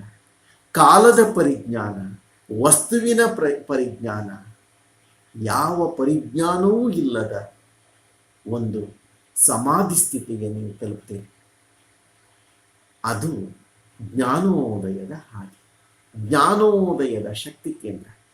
ಆ ಜ್ಞಾನೋದಯದ ಹೊಸ ಹೊಳವಿನ ಶಕ್ತಿ ಕೇಂದ್ರವೇ ನಿಮ್ಮ ಮೂಗಿನ ತುದಿ. ಯಾರಿಗೆ ಜ್ಞಾನೋದಯ ಆಗುತ್ತೋ, ಜ್ಞಾನೋದಯ ಅಂದರೆ ಸತ್ಯದ ದರ್ಶನ. ಯಾರಿಗೆ ಸತ್ಯದ ದರ್ಶನ ಆಗುತ್ತೋ, ಹೊರಗಡೆಯ ಸತ್ಯ ನಮ್ಮ ಒಳಗಡೆಯ ಸತ್ಯ ಗೊತ್ತಾಗುತ್ತೋ, ಅವರಿಗೆ ಅವರೇನು ಅನ್ನುವುದನ್ನು ನೋಡುವುದಕ್ಕೆ ಯಾವ ಕನ್ನಡಿಯೂ ಬೇಕಾಗಿಲ್ಲ. ನಾನೇನು ಅನ್ನುವುದು ನನಗೆ ಗೊತ್ತಾದರೆ ನನ್ನ ಮುಖದ ಬಗ್ಗೆ, ನನ್ನ ಅಂಗಾಂಗಗಳ ಬಗ್ಗೆ, ನನ್ನ ಸ್ವರೂಪದ ಬಗ್ಗೆ, ನನ್ನ ಚರ್ಮದ ಬಣ್ಣದ ಬಗ್ಗೆ, ನನ್ನ ಮುಖದ ಅಂಗಗಳ ಸೌಂದರ್ಯದ ಬಗ್ಗೆ ನನಗೆ ಯಾವ ಗಮನವೂ ಬೇಕಾಗಿಲ್ಲ. ಈ ತನವನ್ನ ಮೀರುವುದೇ, ಈ ಜ್ಞಾನೋದಯದ, ಈ ಸತ್ಯದ, ಈ ನಿಜದ ನೆಲೆಯನ್ನ ನಾವು ತಲುಪುವುದೇ ನನ್ನ ಪ್ರಕಾರ ಶರಣತ್ವ ಅಂತ ನಾನು ಭಾವಿಸಿಕೊಂಡಿದ್ದೇನೆ. ಕೇರಳದಲ್ಲಿ ಬಹಳ ದೊಡ್ಡ ಸಮಾಜ ಸುಧಾರಕರಾಗಿ ದುಡಿದವರು, ಕೆಲಸ ಮಾಡಿದವರು, ಆಗಿ ಹೋದವರು ನಾರಾಯಣಗುರುಗಳು. ಅವರು ಕೇರಳದಲ್ಲಿ ಪ್ರತಿಯೊಂದು ದೇವಾಲಯದಲ್ಲೂ ಒಂದು ಕ್ರಾಂತಿಕಾರಿಯಾದಂಥ ಬದಲಾವಣೆಯನ್ನು ತಂದರು. ಮೊದಲನೆಯದ್ದು, ಗರ್ಭಗುಡಿಯ ಪ್ರವೇಶದಲ್ಲಿ ಒಂದು ದೊಡ್ಡ ಕನ್ನಡಿಯನ್ನು ಜೋಡಿಸಿದರು. ದೇವಾಲಯದ ಒಳಗಡೆ ಗ್ರಂಥಾಲಯವನ್ನು ಸ್ಥಾಪನೆ ಮಾಡಿತ್ತು. ದೇವಾಲಯದ ಹೊರಗಡೆ ಎದುರುಗಡೆ ಬಹಳ ಹಸಿರಾದ ಉದ್ಯಾನವನವನ್ನು ಸೃಷ್ಟಿಸಿತು. ಕನ್ನಡಿಯನ್ನ ಯಾಕೆ ಗರ್ಭಗುಡಿಯ ಎದುರುಗಡೆ ನೇತಾಡಿಸಿದ್ರು, ಜೋಡಿಸಿದ್ರು ಅಂತಂದ್ರೆ, ದೇವರು ನಿನಗೇನು ಅಂತ ಗೊತ್ತಾಗುವ ಮೊದಲು ನೀನೇನು ಅನ್ನುವುದು ನಿನಗೆ ಗೊತ್ತಾಗಬೇಕು. ಗಮನಿಸಿ, ದೇವರು ನಿನಗೆ ಏನು ಅಂತ ಗೊತ್ತಾಗುವ ಮುಂಚೆ ನೀನೇನು ಅನ್ನುವುದು ನಿನಗೆ ಗೊತ್ತಾಗಬೇಕು. ಕನ್ನಡಿಯ ಶಕ್ತಿ, ಶರಣತ್ವ, ಪುಸ್ತಕಗಳು, ಗ್ರಂಥಗಳು ಇವತ್ತು ನಮಗೆ ಅರಿವನ್ನ ಮೂಡಿಸುವ ಪ್ರಾಜ್ಞರ ಮಾತುಗಳಿರಬಹುದು, ಸಂತರ ಮಾತುಗಳಿರಬಹುದು, ಸಂಗೀತ ಇರಬಹುದು, ಸಾಹಿತ್ಯ ಇರಬಹುದು, ಕಲೆ ಇರಬಹುದು, ಓದು ಇರಬಹುದು, ಹೊತ್ತಗೆಗಳು ಅವು ಅರಿವನ್ನು ಮೂಡಿಸ್ತವೆ. ಹೊರಗಡೆಯ ಹಸಿರು ಅದ್ಭುತವಾದಂಥ ಶಕ್ತಿ. ಹಸಿರಿಗೆ ನಮ್ಮನ್ನು ನಾವು ಮರೆಯುವ ಹಾಗೆ ಮಾಡುವ ಆ ಅದ್ಭುತವಾದಂಥ ಶಕ್ತಿ, ಒಂದು ಸಂತತ್ವವನ್ನ, ಒಂದು ಧ್ಯಾನವನ್ನ ಒದಗಿಸುವ ಒಂದು ಶಕ್ತಿ ಆ ಹಸಿರಿಗೆ. ಇದು ನಾರಾಯಣ ಗುರುಗಳು ವಚನಗಾರರ ಹಾಗೆ, ಸಂತರ ಹಾಗೆ ಕೇರಳದಲ್ಲಿ ತನ್ನಂಥ ಒಂದು ಸುಧಾರಣೆ. ಹೀಗೆ ನಾವು ಸಂತರಾಗಬೇಕು, ಶರಣರಾಗಬೇಕು. ಗಮನಿಸಿ, ಆ ಶರಣತ್ವದ ಎತ್ತರಕ್ಕೆ ಏರುವ ಒಂದು ದಾರಿಯನ್ನ ಒದಗಿಸಿಕೊಡುವ ಈ ಹಿನ್ನೆಲೆಯ, ಈ ಚೌಕಟ್ಟಿನ ಅನೇಕ ವಚನಗಳು ನಮಗೆ ಸಾಹಿತ್ಯದ ಒಳಗಡೆ ಸಿಗ್ತದೆ. ಅಲ್ಲಮನ ಬಹಳ ಜನಪ್ರಿಯವಾದಂಥ ಒಂದು ವಚನ ಇದೆ. ಎನ್ನ ನಡೆಯೊಂದು ಸಮ, ಎನ್ನ ನುಡಿಯೊಂದು ಸಮ, ಎನ್ನಲೇನು ಸಮವಿಲ್ಲವಯ್ಯ ಅಂತ. ಗಮನಿಸಿ, ಎನ್ನ ನಡೆಯೊಂದು ಸಮ, ಎನ್ನ ನುಡಿಯೊಂದು ಸಮ, ಎನ್ನಲೇನು ಸಮವಿಲ್ಲವಯ್ಯ. ನಡೆ ಮತ್ತು ನುಡಿ, ನಡೆ ಒಂದು ರೀತಿ, ನುಡಿ ಒಂದು ರೀತಿ ಅಲ್ಲ. ಹೊರಗಡೆ ಮತ್ತು ಒಳಗಡೆ ನಾವು ಒಂದೇ ರೀತಿ ಇರುವ ನುಲಿಯ ಚಂದಯ್ಯನ ಒಂದು ವಚನವನ್ನ ಈ ಸಂದರ್ಭದಲ್ಲಿ ನಾನು ವಾಚಿಸ್ತಾ ಇದ್ದೇನೆ. ಅದರ ಸೂಕ್ಷ್ಮತೆಯನ್ನು ಗಮನಿಸಿ. ಕಂದಿಸಿ ಕುಂದಿಸಿ ಬಂಧಿಸಿ ನೋಯಿಸಿ ಕಂಡವರ ಬೇಡಿ ತಂದು ಗುರುಲಿಂಗ ಜಂಗಮಕ್ಕೆ ಮಾಡಿಹೇನೆಂಬ. ಕಂದಿಸಿ ಕುಂದಿಸಿ ಬಂಧಿಸಿ ನೋಯಿಸಿ ಕಂಡವರ ಬೇಡಿ ತಂದು ಗುರುಲಿಂಗ ಜಂಗಮಕ್ಕೆ ಮಾಡಿಹೇನೆಂಬ. ದಂದುಗದ ಮಾಟ ನೈವೇದ್ಯಕ್ಕೆ ಸಲ್ಲದು. ತನು ಕರಗಿ ಮನ ಕರಗಿ ಬಂದ ಧನದ ಅನುವರಿದು ಸಂದು. ಸಂಶಯವಿಲ್ಲದೆ ಗುರುಲಿಂಗ ಜಂಗಮಕ್ಕೆ ಮಾಡುವ ಮಾಟ ದಾಸೋಹ. ಕಾರೆಯ ಸೊಪ್ಪಾದರೂ ಕಾಯದಿಂದ ಬಂದುದು ಅರ್ಪಿತವಲ್ಲದೆ ದುರಾಶೆಯಿಂದ ಬಂದುದು ಅನರ್ಪಿತ. ಇದು ಕಾರಣ ಸತ್ಯ ಶುದ್ಧ ಕಾಯಕದ ನಿತ್ಯ ದ್ರವ್ಯವಾದರೆ ನಮ್ಮ ಚಂದ್ರೇಶ್ವರ ಲಿಂಗಕ್ಕೆ ನೈವೇದ್ಯ ಸಂದಿತ್ತು ಕಾಣಿರಯ್ಯ. ಇದಕ್ಕಿಂತ ಸಾರಸತ್ವದ ಶರಣ ಮಾರ್ಗ, ಶರಣತ್ವಕ್ಕೆ ಇನ್ನು ಯಾವುದು ಇಲ್ಲ ಅಂತ ನಾನು ಭಾವಿಸಿಕೊಂಡಿದ್ದೇನೆ. ಶರಣತ್ವ ಅನ್ನುವುದು ಮುಖವಾಡದಲ್ಲಿಲ್ಲ, ನಾಮದಲ್ಲಿಲ್ಲ, ರುದ್ರಾಕ್ಷಿಯಲ್ಲಿಲ್ಲ, ವೇಷದಲ್ಲಿಲ್ಲ ಅಂತ ದಾಸಿಮಯ್ಯ ಡಾಂಬಿಕ ಭಕ್ತಿಯನ್ನ, ನಕಲಿ ಭಕ್ತಿಯನ್ನ ಬಹಳ ಉಗ್ರವಾಗಿ ಖಂಡಿಸಿದ್ದನ್ನ ಅವನ ವಚನದ ಒಳಗಡೆ ನಾವು ನೋಡಲಿಕ್ಕೆ ಸಾಧ್ಯ ಇದೆ. ಅಂಗವ ಅಂದ ಮಾಡಿಕೊಂಡು ತಿರುಗುವ ಭಂಗಿಗೇಡಿಗಳೇ, ನೀವು ಕೇಳಿ, ಅಂಗಕ್ಕೆ ಅಂದ ಯಾವುದೆಂದರೆ ಗುರುವಿಗೆ ತನುವ ಕೊಡುವುದೇ ಚಂದ, ಲಿಂಗಕ್ಕೆ ಮನವ ಕೊಡುವುದೇ ಚಂದ. ಮುಂದಕ್ಕೆ ಮುಂದುವರಿಸಿ ಹೇಳ್ತಾನೆ, ಒಂದು ಕಾಸಾದರೂ ಪರರಿಗೆ ಕೊಡದೆ ತಾನೇ ತಿಂದು ನೆಲದಲ್ಲಿ ಮಡಗಿ ಕಡೆಗೆ ಯಮನ ಕೈಯಲ್ಲಿ ಸಿಕ್ಕಿ ನರಕಗೊಂಡದಲ್ಲಿ ಮುಳುಗೇಳುವುದೇ ಇಂಥ ಅಂಧಗೇಡಿಗಳ ಮುಖವ ನೋಡಲಾಗದು, ಇಂಥ ಅಂಧಗೇಡಿಗಳ ಮುಖವ ನೋಡಲಾಗದು ಅಂತ ಆತ ಮಾತನಾಡ್ತಾನೆ. ನಾವು ಒಳ್ಳೆಯ ಮನುಷ್ಯರಾಗಬೇಕು. ತಪ್ಪಿದ್ರೆ ಅದನ್ನ ಮೀರಿದ ಮಾನವನ ಅತೀತ ನೆಲೆಯ ಶರಣರಾಗಬೇಕು. ನಾನು ಆರಂಭದಲ್ಲಿ ಒಂದು ಕತೆ ಹೇಳಿದೆ. ಬಿಲ್ಲನ್ನ ಬಾಣವನ್ನ ಕೆತ್ತುವ ಬೆಡತಿ 3 ಚಿತ್ರಗಳನ್ನ ಬಿಡಿಸ್ತಾ ಇತ್ತು. ಕಣ್ಣಿನ ಚಿತ್ರ, ಬಾಯಿಯ ಚಿತ್ರ, ಕಿವಿಯ ಚಿತ್ರ. ನನಗೊಂದು ಸರಳವಾದ ಕಥೆ ನೆನಪಾಗ್ತಾ ಇದೆ. ಒಂದು ಶಾಲೆಯಲ್ಲಿ ಒಬ್ರು ಭೂಗೋಳದ ಮೇಷ್ಟ್ರಿದ್ರಂತೆ. ಪ್ರತಿದಿನ ಪ್ರತಿ ವರ್ಷ ಇಡೀ ವರ್ಷ ಅವರು ಮಾಡ್ತಾ ಇದ್ದದ್ದು ಒಂದೇ ಕೆಲಸ. ಅವರು ಪ್ರಪಂಚದ ಭೂಪಟವನ್ನ ತರಗತಿಯ ಗೋಡೆಯ ಮೇಲೆ ನೇತು ಹಾಕಿ ಮಕ್ಕಳಿಗೆ ತೋರಿಸ್ತಾ ಇದ್ರು. ಇದು ಅಮೇರಿಕ, ಇದು ಚೀನಾ, ಇದು ಭಾರತ, ಇದು ಸಾಣೇಹಳ್ಳಿ, ಇದು ಸಿರಿಗೆರೆ ಮಠ ತೋರಿಸ್ತಾ ಇದ್ರು.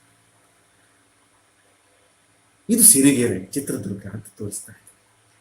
ಒಂದು ದಿವಸ ಅವ್ರಿಗೆ ಇದ್ದಕ್ಕಿದ್ದಾಗೆ ಅನುಮಾನ ಬಂತು. ಇಡೀ ವರ್ಷ ನಾನು ತೋರಿಸ್ತಾ ಇದ್ದೇನೆ, ಮಕ್ಕಳು ಕಲ್ತಿದಾರಾ ಇಲ್ವಾ ಅಂತ ಪರೀಕ್ಷೆ ಮಾಡಬೇಕು ಅಂತ. ಆ ತರಗತಿಯ ಒಳಗಡೆ 50 ಮಕ್ಕಳಿದ್ರಂತೆ. ಚಿಕ್ಕ ಚಿಕ್ಕ 50 ಭೂಪಟವನ್ನ ತಂದು ಪ್ರತಿಯೊಂದು ಭೂಪಟವನ್ನು ಹರಿದು ಚಿಂದಿ ಮಾಡಿ ಆ ಚಿಂದಿಗಳನ್ನ ಮಕ್ಕಳ ಕೈಗೆ ಕೊಟ್ಟು ಹೇಳಿದ್ರಂತೆ, ಮಕ್ಕಳೇ, ಅರ್ಧ ಗಂಟೆ ಸಮಯ ಕೊಡ್ತೇನೆ, ನೀವು ಭೂಪಟವನ್ನು ಜೋಡಿಸಿಕೊಡ್ಬೇಕು. ಮಕ್ಕಳು ಸರ ಪರ ಅಂತ ಜೋಡಿಸುವ ಪ್ರಯತ್ನ ಮಾಡಿದ್ರು. ಒಬ್ಬ ಬಹಳ ಬುದ್ಧಿವಂತ ಹುಡುಗ ಇದ್ದ. ಸರ್, ಆಯ್ತು ನಂದು ಅಂತ ಹೇಳಿ.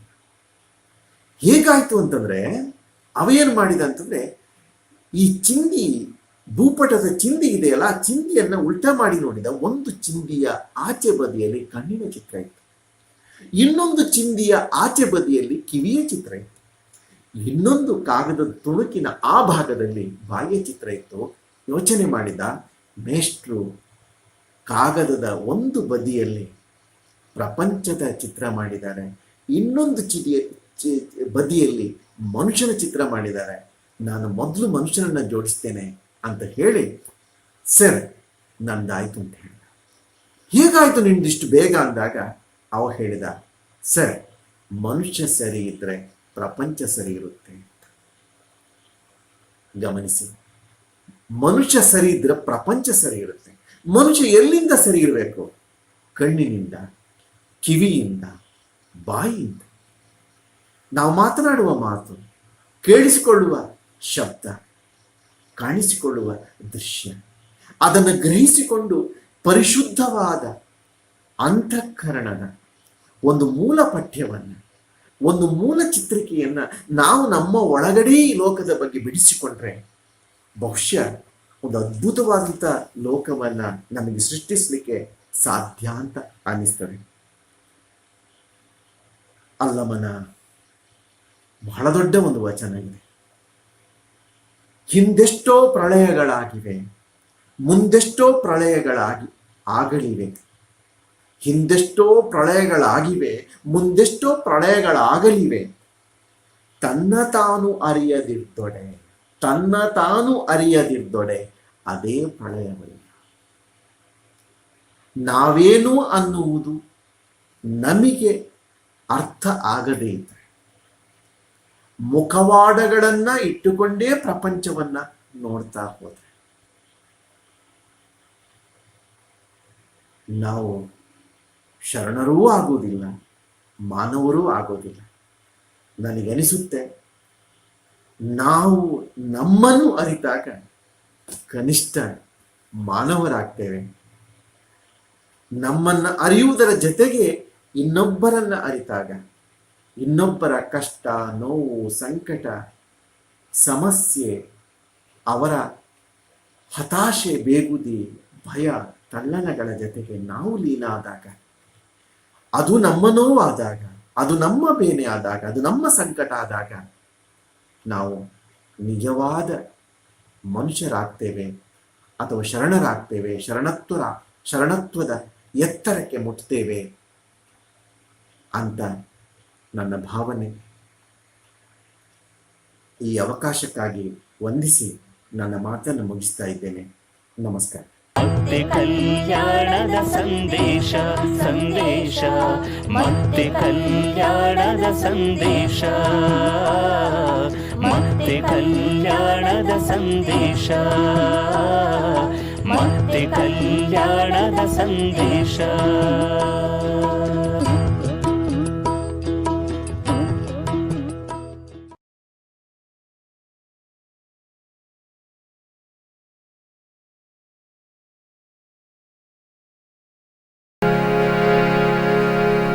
ಭೂಮಿ ನಿನ್ನದಲ್ಲ, ಹೇಮ ನಿನ್ನದಲ್ಲ,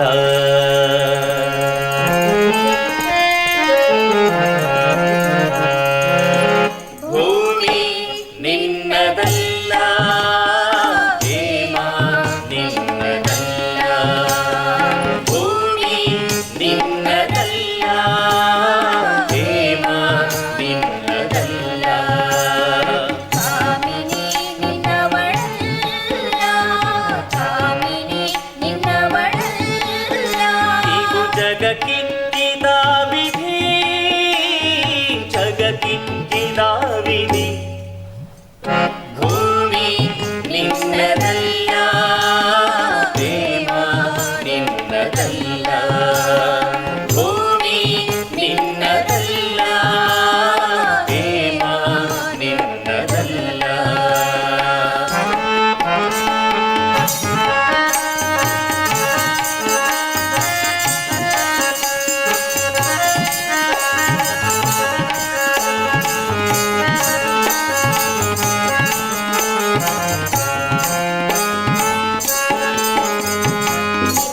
ನಿನ್ನೊಡವೆಯೆಂಬುದು ಜ್ಞಾನರತ್ನ, ಜ್ಞಾನರತ್ನ, ನಿನ್ನೊಡವೆಯೆಂಬುದು ಜ್ಞಾನರತ್ನ, ಜ್ಞಾನರತ್ನ, ಆರತ್ನವ ಕೆಡಬುಡದೆ ಅಲಂಕರಿಸಿದೆ ಆದೊಡೆ, ಆರತ್ನವ ಕೆಡಬುಡದೆ ಅಲಂಕರಿಸಿದೆ ಆದೊಡೆ. ನಮ್ಮ ಗುಹೇಶ್ವರ ಲಿಂಗದಲ್ಲಿ, ನಮ್ಮ ಗುಹೇಶ್ವರ ಲಿಂಗದಲ್ಲಿ, ನಿನಗಿಂತ ಸಿರಿವಂತರಿಲ್ಲ ಕಾಣ, ಎಳೆ ಮನವೇ ನಿನಗಿಂತ ಸಿರಿವಂತರಿಲ್ಲ ಕಾಣ, ಎಳೆ ಮನವೇ. ಭೂಮಿ ನಿನ್ನದಲ್ಲ, ಹೇಮ ನಿನ್ನದಲ್ಲ, ಭೂಮಿ ನಿನ್ನದಲ್ಲ, ಹೇಮ ನಿನ್ನದಲ್ಲ, ಕಾಮಿನಿ ನಿನ್ನವಳಲ್ಲ, ಕಾಮಿನಿ ನಿನ್ನವಳಲ್ಲ, ಇದು ಜಗಕ್ಕಿಕ್ಕಿದ ವಿಧಿ, ಜಗಕ್ಕಿಕ್ಕಿದ ವಿಧಿ. ಭೂಮಿ ನಿನ್ನದಲ್ಲ, ಹೇಮ ನಿನ್ನದಲ್ಲ, ಭೂಮಿ ನಿನ್ನದಲ್ಲ, ಹೇಮ ನಿನ್ನದಲ್ಲ, ಭೂಮಿ ನಿನ್ನದಲ್ಲ, ಹೇಮ ನಿನ್ನದಲ್ಲ. ಮತ್ತೆ ಕಲ್ಯಾಣದ ಸಂದೇಶ ಸಂದೇಶ, ಮತ್ತೆ ಕಲ್ಯಾಣದ ಸಂದೇಶ, ಮತ್ತೆ ಕಲ್ಯಾಣದ ಸಂದೇಶ ಮತ್ತೆ ಕಲ್ಯಾಣದ ಸಂದೇಶ.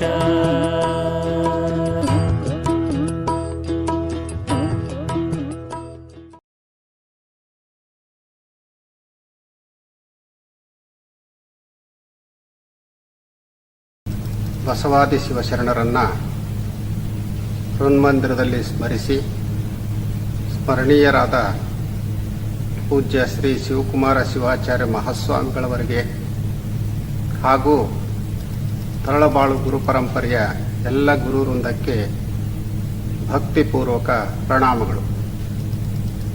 8ನೇ ದಿನದ ಅಂತರ್ಜಾಲ ವೀಕ್ಷಕರಿಗೆ ಶರಣಾರ್ಥಿಗಳು. ಅಯ್ಯ, ನಿಮ್ಮ ಶರಣರ ನಿಲವ ಸ್ವರ್ಗ ಮರ್ತ್ಯ ಪಾತಾಳದೊಳಗೆ ಬಲ್ಲವರಿಲ್ಲಯ್ಯ. ಅಘಟಿತ ಘಟಿತರು, ಅಖಂಡಿತ ಮಹಿಮರು, ನಿಜದಲ್ಲಿ ನಿರ್ಲೇಪ ಭಾವಕರು, ಕೂಡಲ ಸಂಗಮ ದೇವ, ನಿಮ್ಮ ಶರಣರ ನಿಲವನರಿದಡೆ ನಾನೇ ತರವನಯ್ಯ. ಈ ಅರಿವು ಮತ್ತು ಮರವು ಇವೆರಡೂ ಅಣ್ಣ ತಮ್ಮ ಅಥವಾ ಹಗಲು ರಾತ್ರಿ ಇದ್ದ ಹಾಗೆ. ಇವು ಒಂದರ್ಥದಲ್ಲಿ ಮಾನವನಿಗೆ ವರ. ಆದರೆ ಯಾವುದನ್ನು ಅರಿಬೇಕು, ಯಾವುದನ್ನು ಮರಿಬೇಕು ಅನ್ನುವಂಥ ಪ್ರಜ್ಞೆ ಬಹಳ ಮುಖ್ಯ. ಅರಿವು ಅಂದರೆ ಜ್ಞಾನ, ಮರವು ಅಂದರೆ ಅಜ್ಞಾನ. ಮನುಷ್ಯ ಅರಿವನ್ನು ಪಡೆದಾಗ ಮಾತ್ರ ಶರಣನಾಗಲಿಕ್ಕೆ ಸಾಧ್ಯ. ಅಜ್ಞಾನದಲ್ಲೇ ಮುಂದುವರೆದರೆ ಅವನು ಮನುಷ್ಯನಾಗೇ ಉಳಿತಾನೆ. ಅರಿವು ಅಜ್ಞಾನ ಇವೆರಡೂ ಹೊರಗೆಲ್ಲೋ ಇಲ್ಲ, ಅವು ನಮ್ಮ ಒಳಗಡೆನೆ ಮನೆ ಮಾಡಿಕೊಂಡಿವೆ. ಅವು ಯಾವ್ಯಾವು ಎಷ್ಟೆಷ್ಟು ಪ್ರಮಾಣದಲ್ಲಿ ನಮ್ಮೊಳಗಡೆ ಇವೆ ಅನ್ನೋದರ ಆಧಾರದ ಮೇಲೆ ಒಬ್ಬ ವ್ಯಕ್ತಿಯ ವ್ಯಕ್ತಿತ್ವದ ವಿಕಾಸ ಅಥವಾ ಅವನತಿಯನ್ನು ಗುರುತಿಸಬಹುದು. ಈ ಮರವು ಅನ್ನುವಂಥದ್ದು ಸಾಮಾನ್ಯವಾದ್ದೇನಲ್ಲ. ಅದನ್ನೇ ಬಸವಣ್ಣವರು ಮರವು ಘನ, ನಿಮ್ಮ ನೆನೆವ ಮನ ಕಿರಿದೆನ್ನಬಹುದೇ ಬಾರದಯ್ಯ ಎನ್ನುವರು. ನಿಮ್ಮ ನೆನೆವ ಮನ ಅಂದರೆ ಶಿವಚೇತನದ ಸ್ಮರಣೆ, ಯಾರನ್ನೋ ನೆನೆಸೋದಲ್ಲ. ಆದರೆ ಮನುಷ್ಯ ಶಿವಚೇತನವನ್ನು ಬಿಟ್ಟು ಬೇರೇನನ್ನೋ ನೆನಪಿಸ್ಕೊಳ್ತಾ ಸಿಂಬಳದಲ್ಲಿ ಸಿಕ್ಕ ನೊಣದ ಹಾಗೆ ಒದ್ದಾಡ್ತಾನೆ. ಅದಕ್ಕಾಗಿಯೇ ಅಂಬಿಗರ ಚೌಡಯ್ಯನವರು ಚಿಂತೆಯ ಸಂತೆಯಲ್ಲಿ ಬೇಯುವವರನ್ನು ಕಂಡೇ ಶಿವಚಿಂತೆಯಲ್ಲಿ ಇದ್ದವರನ್ನೊಬ್ಬರನ್ನೂ ಕಾಣೆ ಅಂತ ಕರೆದಿದ್ದಾರೆ. ಬಸವಣ್ಣವರು ಶಿವಚಿಂತೆ ಶಿವಜ್ಞಾನವಿಲ್ಲದ ಮನುಜರು ಸಗಣಕ್ಕೆ ಸಾಸಿರ ಹುಳ ಹುಟ್ಟವೇ ದೇವ ಅಂತ ಕೇಳಿದ್ದಾರೆ. ಶಿವಚಿಂತೆ ಶಿವಜ್ಞಾನ ಇಲ್ಲದೇ ಇರುವಂಥ ಮನುಷ್ಯರು ಸಗಣಿ ಹುಳ ಇದ್ದ ಹಾಗೆ. ಅವರ ಜೀವನ ವ್ಯರ್ಥ. ಮನುಷ್ಯನಿಗೆ ನಿಜವಾಗ್ಲೂ ಕೂಡ ಲೌಕಿಕ ಚಿಂತೆಯ ಜೊತೆಗೆ ಶಿವಚಿಂತೆಯೂ ಇರಬೇಕು. ಬಸವಣ್ಣವರು ಒಂದು ವಚನ, ಉಂಬ ಬಟ್ಟಲು ಬೇರೆ ಕಂಚಲ್ಲ, ನೋಡುವ ದರ್ಪಣ ಬೇರೆ ಕಂಚಲ್ಲ, ಭಾಂಡ ಒಂದೇ ಭಾಜನ ಒಂದೇ, ಬೆಳಗ್ಗೆ ಕನ್ನಡಿ ಎನಿಸಿತ್ತಯ್ಯ, ಅರಿದಡೆ ಶರಣ ಮರೆದಡೆ ಮಾನವ, ಮರೆಯದೆ ಪೂಜಿಸು ಕೂಡಲ ಸಂಗಮ ದೇವನ.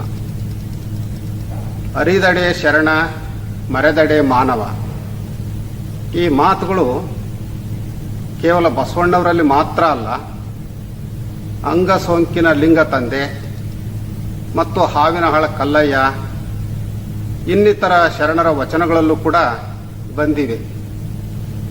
ಹಾಗಿದ್ರೆ ಶರಣ ಯಾರು, ಮನುಷ್ಯ ಯಾರು? ಇದಕ್ಕೆ ವಿವರಣೆ ಈಗ ಹೇಳಿದಂಥ ಬಸವಣ್ಣವರ ವಚನದಲ್ಲೇ ಇದೆ.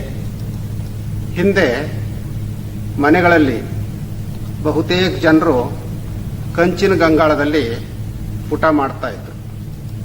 ಅಂಥ ಗಂಗಾಳ ಮತ್ತು ಮುಖ ನೋಡ್ಲಿಕ್ಕೆ ಬಳಸುವಂಥ ಕನ್ನಡಿ ಇವೆರಡರ ಮೂಲ ವಸ್ತು ಒಂದೇ. ಆದರೂ ಕೂಡ ಒಂದರಲ್ಲಿ ಮುಖ ಕಾಣುತ್ತೆ, ಇನ್ನೊಂದರಲ್ಲಿ ಮುಖ ಕಾಣೋದಲ್ಲ. ಅದಕ್ಕೇನು ಕಾರಣ ಅಂದರೆ ಆ ಮೂಲ ವಸ್ತುವಿಗೆ ನೀಡುವಂಥ ಸಂಸ್ಕಾರ.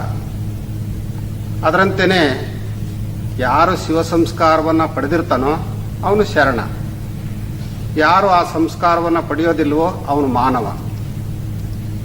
ಶಿವ ಸಂಸ್ಕಾರ ಪಡೆದು ಒಬ್ಬ ಶರಣ ಆಗುವುದೇ ಮಾನವನ ಗುರಿ. ಅದಕ್ಕಾಗಿ ಶಿವನನ್ನು ಮರೆಯದೇ ಪೂಜಿಸು ಅನ್ನುವಂಥ ಸಲಹೆಯನ್ನು ನೀಡಿದ್ದಾರೆ ಬಸವಣ್ಣವರು. ಪೂಜಿಸೋದು ಅಂದರೆ ಗುಡಿಯಲ್ಲಿರೋ ಶಿವನ ಪ್ರತಿಮೆನಲ್ಲ, ನಮ್ಮೊಳಗೆ ಇರುವ ಆ ಶಿವಚೇತನನ್ನು ಪೂಜೆ ಮಾಡಬೇಕು. ಅದರ ಸಂಕೇತವಾಗಿಯೇ ಗುರು ಆದಂಥವರು ಇಷ್ಟಲಿಂಗ ದೀಕ್ಷೆಯನ್ನು ಕರುಣಿಸಿ ಶಿಷ್ಯನ ಅಂಗೈಗೆ ಲಿಂಗವನ್ನು ಕೊಡ್ತಾರೆ. ಆ ಶಿವಚೇತನವನ್ನು ಮನುಷ್ಯ ಪೂಜೆ ಮಾಡಬೇಕು. ಎಲ್ಲಿ ಪೂಜಿಸಬೇಕು, ಹೇಗೆ ಪೂಜಿಸಬೇಕು? ಮುಪ್ಪಿನ ಅವಸ್ಥೆಯಲ್ಲ, ಅನಾರೋಗ್ಯದಿಂದಿದ್ದಾಗಲ್ಲ, ಕೈಕಾಲು ಗಟ್ಟಿ ಇರುವಾಗ, ಬುದ್ಧಿ ಶುದ್ಧವಾಗಿರುವಾಗ ನಾವು ಆ ದೇವರನ್ನ ಪೂಜೆ ಮಾಡಬೇಕು. ಹಾಗಂತ ಗುಡಿಗೆ ಹೋಗಿ ಪೂಜೆ ಮಾಡೋದಲ್ಲ, ದೇಹನೇ ಗುಡಿ ಮಾಡಿಕೊಂಡು ತಾನೇ ದೇವರಾಗಿ ತಾನೇ ಪೂಜಾರಿಯಾಗಿ ಪೂಜಿಸಬೇಕು. ಇದಕ್ಕೆ ಪೂರಕವಾಗಿ ಬಸವಣ್ಣವರ ಒಂದು ವಚನ, ನರೆ ಕೆನ್ನೆಗೆ ತೆರೆಗಲ್ಲಕ್ಕೆ ಶರೀರ ಗೂಡು ಹೋಗದ ಮುನ್ನ, ಹಲ್ಲು ಹೋಗಿ ಬೆನ್ನು ಬಾಗಿ ಅನ್ಯರಿಗೆ ಹಂಗಾಗದ ಮುನ್ನ, ಕಾಲ ಮೇಲೆ ಕೈಯ ನೂರಿ ಕೋಲ ಹಿಡಿಯದ ಮುನ್ನ, ಮುಪ್ಪಿಂದೊಪ್ಪ ಒಳಿಯದ ಮುನ್ನ, ಮೃತ್ಯು ಮುಟ್ಟದ ಮುನ್ನ, ಪೂಜಿಸು ಕೂಡಲ ಸಂಗಮ ದೇವನ. ಎಷ್ಟೋ ಜನ ತಮಗೆ ತಾರುಣ್ಯ ಇದ್ದಾಗ, ಇನ್ನು ವಿಮರ್ಶಾ ಗುಣ ಮೈಗೂಡಿಸ್ಕೊಂಡಾಗ ತಾವೇ ವೈಚಾರಿಕರು ಅಂತ ತಿಳಿದು ದೇವರು ಧರ್ಮ ಇವೆಲ್ಲ ಕೆಲಸಗೇಡಿಗಳಿಗೆ ಬಿಟ್ಟಿತ್ತು ಅಂತ ಲೇವಡಿ ಮಾಡ್ತಾರೆ. ಮುಂದೆ ಅವ್ರಿಗೇನಾದರೂ ವಿಪತ್ತು ಬಂದರೆ, ರೋಗದಿಂದ ಬಳಲ್ತಾ ಇದ್ರೆ, ಮುಪ್ಪು ಅಡ್ರಿದಾಗ ದೇವರು ನೆನಪಾಗತ್ತೆ.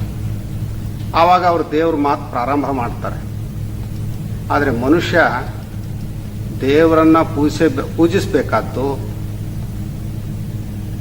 ಬಹಳ ಗಟ್ಟಿಮುಟ್ಟಾಗಿದ್ದಾಗಲೇ ಅನ್ನೋದನ್ನ ಬಸವಣ್ಣವರು ಸ್ಪಷ್ಟಪಡಿಸ್ತಾರೆ.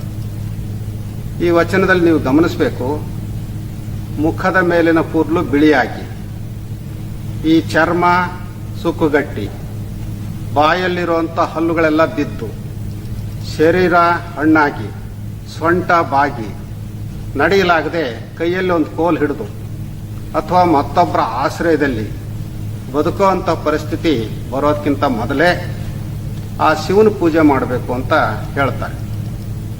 ಕೆಲವರು ತಮ್ಮ ಅಂಗಾಂಗಗಳು ಗಟ್ಟಿಮುಟ್ಟಾಗಿದ್ದಾಗ ಸನ್ಮಾರ್ಗದಲ್ಲಿ ನಡೆಯದೆ ಎಲ್ಲ ಆದರ್ಶಗಳನ್ನು ಗಾಳಿ ತೂರಿ ಸ್ವೇಚ್ಛೆಯಿಂದ ನಡ್ಕೊಳ್ತಾರೆ.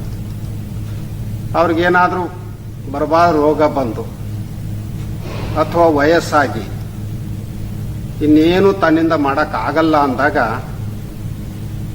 ದೇವ್ರ ನೆನಪಾಗತ್ತೆ. ಆಗ ದೇವ್ರ ಪೂಜೆಗೆ, ಧರ್ಮದ ಪ್ರವಚನ ಕೇಳಲಿಕ್ಕೆ ವಿಶೇಷವಾದಂಥ ಆಸಕ್ತಿಯನ್ನು ತೋರಿಸ್ತಾರೆ. ಆದರೆ ಅದೇನು ಆಗ ಅವ್ರಿಗೆ ಹಿಡಿಸೋದಿಲ್ಲ. ಕಾರಣ ಏನು ಅಂದರೆ, ಮೊದಲನೇದು ಕಿವಿ ಕೇಳಿಸೋದಿಲ್ಲ, ಎರಡನೇದು ಕಣ್ಣು ಕಾಣಿಸೋದಿಲ್ಲ. ಇಂಥ ಸ್ಥಿತಿಯಲ್ಲಿ ಏನು ಮಾಡ್ಲಿಕ್ಕೆ ಸಾಧ್ಯ? ಹಾಗಾಗಿನೇ ಮನುಷ್ಯ ತನ್ನಲ್ಲಿ ಅರಿವು ಇದ್ದಾಗಲೇ, ಯಾವಾಗ ಅರಿವು ಮೂಡುತ್ತೋ ಆವಾಗಲೇ ಧರ್ಮದ ದಾರಿಯಲ್ಲಿ ಸಾಗುವ, ಶಿವನ ಪೂಜೆಯನ್ನು ಮಾಡುವ ಸಂಕಲ್ಪವನ್ನು ಸ್ವೀಕರಿಸಬೇಕು. ಹಾಗಾಗಿನೇ ವಚನಕಾರರು ಪ್ರತಿಯೊಬ್ಬರಿಗೂ ಕಾಯಕ, ದಾಸೋಹ ಮತ್ತು ಇಷ್ಟಲಿಂಗ ಪೂಜೆ ಮಹತ್ವವನ್ನು ತಿಳಿಸಿಕೊಟ್ರು. ಈ ಮೂರನ್ನು ಯಾರು ಪಾಲಿಸ್ತಾರೋ ಅವರೇ ಶರಣರಾಗ್ತಾರೆ.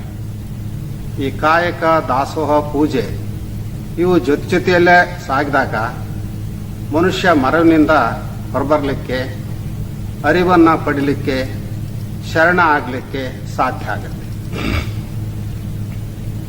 ಮನುಷ್ಯ ಏನೇನೋ ವಿದ್ಯೆ ಕಲ್ತರೂ ಕೂಡ ಸಾವಿನಿಂದ ತಪ್ಪಿಸಿಕೊಳ್ಳಿಕ್ಕೆ ಸಾಧ್ಯ ಇಲ್ಲ. ಇದನ್ನು ಅಕ್ಕ ಮಹಾದೇವಿ ಬಹಳ ಸೊಗಸಾಗಿ ತನ್ನ ವಚನದಲ್ಲಿ ತಿಳಿಸಿದ್ದಾರೆ. ಬಸವಣ್ಣವರು ಕೂಡ ಇದೇ ಮಾತನ್ನ ಬೇರೆ ರೀತಿಯಲ್ಲಿ ಹೇಳ್ತಾರೆ. ಎಮ್ಮವರಿಗೆ ಸಾವಿಲ್ಲ, ಎಮ್ಮವರು ಸಾವನರಿಯರು. ಸಾವು ಈ ದೇಹಕ್ಕೆ ಹೊರತಾಗಿ ಈ ದೇಹದ ಮೂಲಕ ಏನು ಒಳ್ಳೆ ಕಾರ್ಯಗಳನ್ನು ಮಾಡ್ತೇವಲ್ಲ ಅದಕ್ಕೆ ಎಂದೂ ಸಾವಿಲ್ಲ. ಇದನ್ನು ಅರ್ಥ ಮಾಡಿಕೊಂಡು ಮನುಷ್ಯತ್ವದಿಂದ ಶರಣತ್ವದ ಕಡೆ ಸಾಗಬೇಕು. ಅದೇ ಮುಖ್ಯ. ಶರಣತ್ವದ ಕಡೆ ಹೋಗೋದು ಅಂದರೆ ತನ್ನನ್ನು ತಾನು ಅರ್ಥ ಮಾಡಿಕೊಳ್ಳೋದು. ಮನುಷ್ಯ ಕೇವಲ ಉಂಡು ಹುಟ್ಟು ನಕ್ಕು ನಲಿಲಿಕ್ಕಾಗಿ ಈ ಭೂಮಿ ಬಂದಿಲ್ಲ. ಬಸವಣ್ಣವರೇ ಹೇಳೋ ಹಾಗೆ ಕೂಡಲ ಸಂಗಮ ದೇವರನ್ನೊಲಿಸಲು ಬಂದ ಪ್ರಸಾದ ಕಾಯವಿದು, ವೃಥಾ ಕೆಡಿಸಲಾಗದು. ಈ ದೇಹ ದೇವರನ್ನ ಒಲಿಸ್ಲಿಕ್ಕೆ ಬಂದಿರುವಂಥ ಪವಿತ್ರವಾದಂಥ ಶರೀರ. ಆದರೆ ಎಷ್ಟೋ ಜನ ದೇಹವನ್ನು ಏನು ಮಾಡ್ಕೊಂಡಿದ್ದಾರೆ? ಅದೊಂದು ಚರಂಡಿ ಆಗಿದೆ. ಅಂದರೆ ಕುಡಿಬಾರದನ್ನು ಕುಡಿತಾರೆ, ತಿನ್ನಬಾರದನ್ನು ತಿಂತಾರೆ, ಮುಟ್ಟಬಾರದನ್ನು ಮುಟ್ತಾರೆ. ಅಂಥವರು ಮನುಷ್ಯರಾಗಿ ಉಳಿಯೋದು ಒತ್ತಟ್ಟಿಗಿರಲಿ, ಶರಣತ್ವಕ್ಕೆ ಹೋಗೋದು ಒತ್ತಟ್ಟಿಗಿರಲಿ, ಒಮ್ಮೊಮ್ಮೆ ಅವರ ಹೀನ ನಡವಳಿಕೆಯಿಂದ ಕ್ಷುದ್ರ ಹುಳುವಿಗಿಂತ ಕೀಳಾಗ್ತಾರೆ. ಅದಕ್ಕಾಗಿಯೇ ಪ್ರಭುದೇವರು ಹೇಳ್ತಾರೆ, ಹುಸಿಯುಳ್ಳಾತ ಭಕ್ತನಲ್ಲ, ಬಾಧೆಯುಳ್ಳಾತ ಜಂಗಮನಲ್ಲ, ಆಸೆಯುಳ್ಳಾತ ಶರಣನಲ್ಲ ಅಂತ.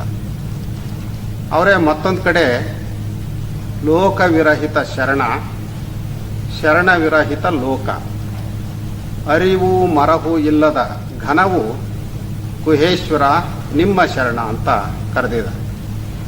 ಶರಣ ಅಂದರೆ ಸಜ್ಜನ, ಸದ್ಭಕ್ತ, ಅನುಭಾವಿ.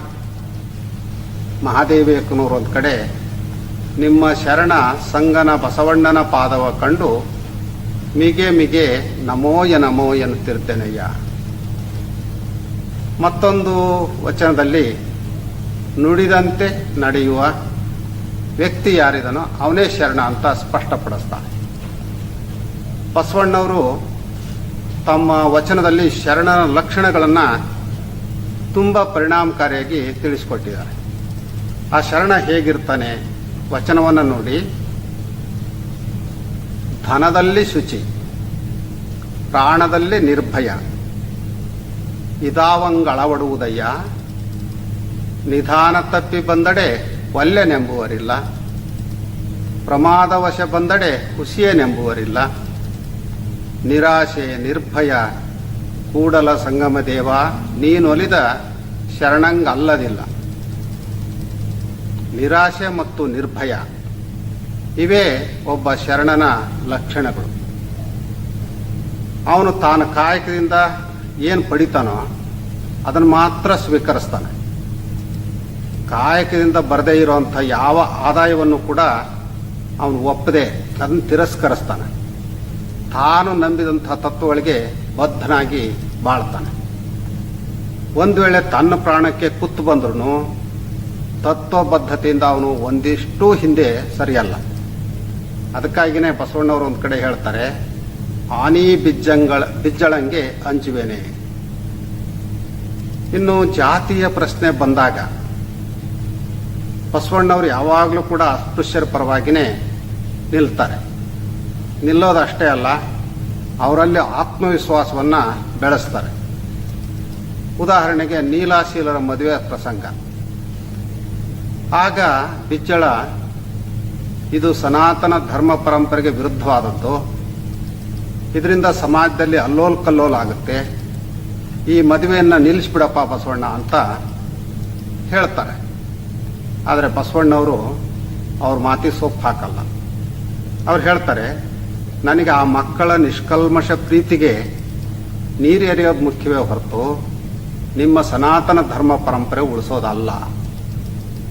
ಇಷ್ಟು ನೇರವಾಗಿ ಹೇಳಿ ನಾಳೆ ಬಪ್ಪುದು ನಮಗಿಂದೇ ಬರಲಿ, ಇಂದು ಬಪ್ಪುದು ನಮಗೀಗಲೇ ಬರಲಿ, ಇದಕ್ಕಾರಂಜುವರು, ಇದಕ್ಕಾರ ಅಳಕುವರು, ಹೀಗೆ ಹೇಳ್ತಾ ತತ್ವಬದ್ಧರಾಗಿ ಬದುಕ್ತಾರೆ.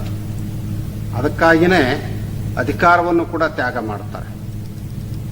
ಅವ್ರಿಗನ್ಸುತ್ತೆ ಹುಟ್ಟಿದವರು ಒಂದಿಲ್ಲೊಂದು ದಿನ ಸಾಯಲೇಬೇಕು.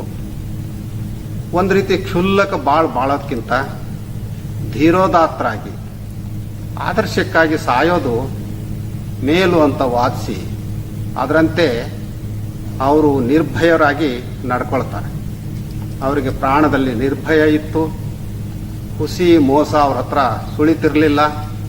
ಹೀಗೆ ಧನದಲ್ಲಿ ಶುಚಿಯಾಗಿ, ಪ್ರಾಣದಲ್ಲಿ ನಿರ್ಭಯರಾಗಿ, ನಿರಾಶರಾಗಿ ಇದ್ದವರು ಶರಣರು ಅಂತ ಬಸವಣ್ಣವ್ರು ಹೇಳೋದ್ರ ಮೂಲಕ ಅವರೇ ಒಂದು ಅರ್ಥದಲ್ಲಿ ಶರಣರಾಗಿದ್ರು ಅನ್ನೋದನ್ನು ನಾವು ಮರೆಯೋ ಹಾಗಿಲ್ಲ. ಶರಣರ ಯಾರಾಗಿರ್ತಾರೋ ಅವರು ಅಜ್ಞಾನ ನಿವಾರಿಸಿಕೊಂಡು ಸುಜ್ಞಾನಿಗಳಾಗಿರ್ತಾರೆ ಅಂತಲೇ ಅರ್ಥ. ಕೆಲವರು ಬಾಹ್ಯ ಲಾಂಛನಗಳನ್ನು ನೋಡಿ ಇವನು ಶರಣ ಅಂತ ಹೇಳೋದುಂಟು. ಹಣೆ ಮೇಲೆ ಭಸ್ಮ, ಕೊರಳಲ್ಲಿ ರುದ್ರಾಕ್ಷೆ, ಅಂಗದ ಮೇಲೆ ಇಷ್ಟಲಿಂಗ ಇವನ್ನೆಲ್ಲ ಧರಿಸಿ ಬಾಯಲ್ಲಿ ಶಿವಮಂತ್ರ ಪಠಿಸ್ತಾ ಇದ್ರೆ, ಧಾರ್ಮಿಕ ಚಿಂತನ ಮಂಥನ ನಡೆಸ್ತಾ ಇದ್ರೆ ಅವನನ್ನು ಶರಣ ಅಂತ ಹೇಳಲಿಕ್ಕೆ ಸಾಧ್ಯ ಇಲ್ಲ. ಯಾಕೆ ಅಂದರೆ ಕೇವಲ ಬಾಹ್ಯ ಲಾಂಛನಗಳಿಂದಲೇ ಯಾರೂ ಶರಣ ಆಗ್ಲಿಕ್ಕೆ ಸಾಧ್ಯ ಇಲ್ಲ. ಶರಣನಿಗೆ ಮುಖ್ಯವಾಗಿ ಬೇಕಾಗಿದ್ದು ಅರಿವು ಮತ್ತು ಆಚಾರ, ನಡೆ ನುಡಿ ಒಂದು. ಅದಕ್ಕಾಗಿಯೇ ಬಸವಣ್ಣವರು ಆಪ್ಯಾಯನಕ್ಕೆ ನೀಡುವೆ, ಲಾಂಛನಕ್ಕೆ ಶರಣೆಂಬೆ. ಲಾಂಛನಕ್ಕೆ ತಕ್ಕ ಆಚರಣೆ ಇಲ್ಲದಿದ್ದರೆ ಕೂಡಲ ಸಂಗಮ ದೇವ ನೀ ಸಾಕ್ಷಿಯಾಗಿ ಛೀ ಎಂಬೆ ಅಂತಾರೆ. ಲಾಂಛನಗಳು ಬೇಕು, ಬೇಡ ಅಂತಲ್ಲ, ಆದರೆ ಲಾಂಛನಕ್ಕೆ ತಕ್ಕ ಆಚರಣೆಯೂ ಇರಬೇಕು. ಲಾಂಛನಗಳು ಮತ್ತು ಅದಕ್ಕೆ ತಕ್ಕ ಆಚರಣೆ ಇದ್ದಾಗ ಮಾತ್ರ ಅವನು ನಿಜ ಶರಣ ಆಗಲಿಕ್ಕೆ ಸಾಧ್ಯ. ಮನುಷ್ಯ ದುರ್ವ್ಯಸನಿ, ದುರಾಚಾರಿ ಆಗಬಾರ್ದು ಅಂದರೆ ಲಿಂಗ ವ್ಯಸನಿ ಆಗಬೇಕು, ಜಂಗಮ ಪ್ರೇಮಿ ಆಗಬೇಕು ಅಂತಾರೆ ಬಸವಣ್ಣವರು. ಇಷ್ಟೇ ಆದರೆ ಸಾಲದು. ಒಳ್ಳೆಯವರ ಒಡನಾಟವೂ ಬೇಕು. ಅದನ್ನೇ ಸಜ್ಜನರ ಸಂಘ ಲೇಸು, ದುರ್ಜನರ ಸಂಘ ಭಂಗ ಅಂತ ಬಸವಣ್ಣವರು ಹೇಳ್ತಾರೆ. ಧೃತಿಗೆಟ್ಟು ಅನ್ಯರ ಬೇಡದಂತೆ, ಮತಿಗೆಟ್ಟು ಪರರುವ ಹೊಗಳದಂತೆ, ಪರಸತಿಯರ ರತಿಗೆ ಮನ ಹಾರದಂತೆ, ಶಿವಪಥವಲ್ಲದವರೊಡನೆ ಆಡದಂತೆ, ಅನ್ಯ ಜಾತಿಯ ಸಂಗವ ಮಾಡದಂತೆ ಎನ್ನ ಪ್ರತಿಪಾಲಿಸು ಕೂಡಲ ಸಂಗಮ ದೇವ. ಬಸವಣ್ಣವರು ಈ ವಚನದಲ್ಲಿ ಹೇಳೋದು ಆ ಸಜ್ಜನರ ಒಡನಾಟನೇ. ಕೆಲವರು ಕಂಡವ್ರನ್ನ ಬೇಡಿ ತಮ್ಮ ಬಯಕೆಗಳನ್ನು ಈಡೇರಿಸಿಕೊಳ್ತಾರೆ. ಅದಕ್ಕಾಗಿ ಅವರು ದುರ್ಜನರನ್ನು ಸಹ ಇಂದ್ರ, ಚಂದ್ರ, ಸಜ್ಜನ ಅಂತ ಹೊಗಳ್ತಾರೆ. ಹಾಗೆ ಹೊಗಳೋದು ತಮ್ಮ ಸ್ವಾರ್ಥಕ್ಕೆ. ಅಷ್ಟಕ್ಕೆ ಅವ್ರ ಪ್ರತಾಪ ನಿಲ್ಲಲ್ಲ. ಕಂಡು ಹೆಣ್ಮಕ್ಳ ಮೇಲೆ ಕಣ್ಣು ಹಾಕ್ತಾರೆ. ಮನಸ್ಸಿನಲ್ಲೇ ಅವ್ರ ಜೊತೆ ಹೆಂಗೆ ಬೆರೆಯೋದು ಅಂತ ಯೋಚನೆ ಮಾಡ್ತಾರೆ. ಯಾವಾಗಲೂ ದುರ್ಮಾರ್ಗಿಗಳ ಸಂಘದಲ್ಲೇ ಹೆಚ್ಚು ಕಾಲ ಕಳೀತಾರೆ. ನಾಯಿಗೆ ಎಲ್ಲವನ್ನ ಕಡಿಯೋದ್ರಲ್ಲೇ ಬಹಳ ಖುಷಿ. ಇವ್ರ ಸ್ಥಿತಿನೂ ಕೂಡ ಆ ನಾಯಿಯಂತೆ ಆಗೋದು. ಇಂಥವರು ಎಂದೆಂದಿಗೂ ಶರಣರಾಗಲಿಕ್ಕೆ ಸಾಧ್ಯ ಇಲ್ಲ. ಬದಲಾಗಿ ಕೊಳಚೆಯಲ್ಲೇ ಬಿದ್ದು ಒತ್ತಾಡುವಂಥ ಹಂದಿಯಂತೆ ಆಗ್ತಾರೆ. ಮನುಷ್ಯ ಹಾಗಾಗಬಾರ್ದು ಅನ್ನೋಂಥ ಪ್ರಾರ್ಥನೆ ಬಸವಣ್ಣವ್ರದ್ದು. ಶರಣರ ಬದುಕು ಹೇಗಿತ್ತು? ಇದಕ್ಕೆ ಬಸವಣ್ಣವರ ಮತ್ತೊಂದು ವಚನ ನಮಗೆ ನೆನಪಾಗುತ್ತೆ. ಮನೆ ನೋಡ ಬಡವರು, ಮನ ನೋಡ ಘನ, ಸೋಂಕಿನಲ್ಲಿ ಶುಚಿ, ಸರ್ವಾಂಗ ಕಲಿಗಳು, ಪಸರಕ್ಕನುವಿಲ್ಲ, ಬಂದ ತತ್ಕಾಲಕ್ಕೆ ಉಂಟು, ಕೂಡಲ ಸಂಗನ ಶರಣರು ಸ್ವತಂತ್ರ ಧೀರರು. ಶರಣರು ಯಾವಾಗಲೂ ಕೂಡ ಸ್ವತಂತ್ರರೇ. ಹಾಗಾಗಿನೇ ಅವರು ಧೀರರು. ಯಾಕೆ ಅಂತಂದರೆ ಅವರು ಪಂಚೇಂದ್ರಿಯಗಳ ಉರುಳಿಗೆ ಸಿಲುಕಿದವರಲ್ಲ, ಬದಲಾಗಿ ಆ ಪಂಚೇಂದ್ರಿಯಗಳನ್ನೇ ತಮ್ಮ ಹತೋಟಿಯಲ್ಲಿ ಇಟ್ಕೊಂಡವರು. ಪಂಚೇಂದ್ರಿಯಗಳು ನಮ್ಮ ಹತೋಟಿಯಲ್ಲಿ ಇಲ್ಲದೇ ಇದ್ದರೆ ಮನುಷ್ಯನ ಬಯಕೆಗಳಿಗೆ ಒಂದು ಮಿತಿನೇ ಇರಲ್ಲ.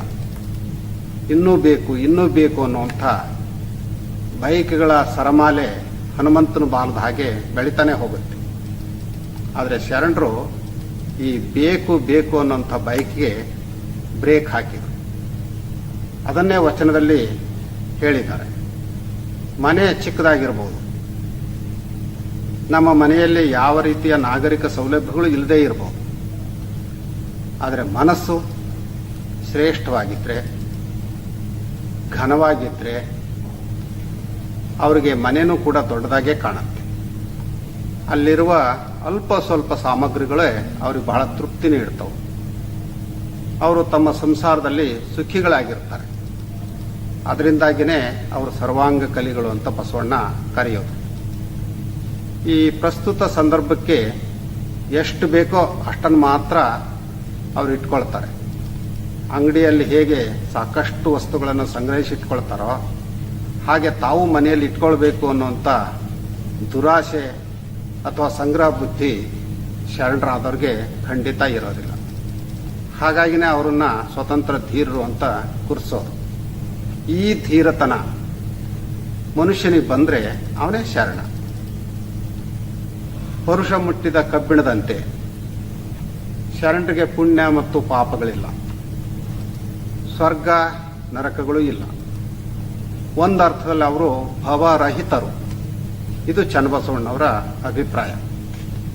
ಅವರೇ ಮತ್ತೊಂದೆಡೆ ಶರಣನ ಬಗ್ಗೆ ವಿವರಣೆ ನೀಡ್ತಾ ಹೇಳ್ತಾರೆ, ಆತ ಲಿಂಗಗ್ರಾಹಕ, ಅಂಗಭೋಗಕ್ಕೆ ವಿರೋಧಿ, ಜಂಗಮ ಗ್ರಾಹಕ, ಅರ್ಥ ಪ್ರಾಣಾಭಿಮಾನಕ್ಕೆ ವಿರೋಧಿ, ಪ್ರಸಾದ ಗ್ರಾಹಕ, ರುಚಿಗೆ ವಿರೋಧಿ. ಶರಣರು ಮಹಾಬೆಳಗಿನಲ್ಲಿ ಓಲಾಡಿದಂಥವ್ರು. ಅಂಥವ್ರಿಗೆ ಆಸೆ, ರೋಷ, ಪಾಶ ಇವು ಯಾವುವು ಅಂಟ್ಕೊಳ್ಳೋದಿಲ್ಲ.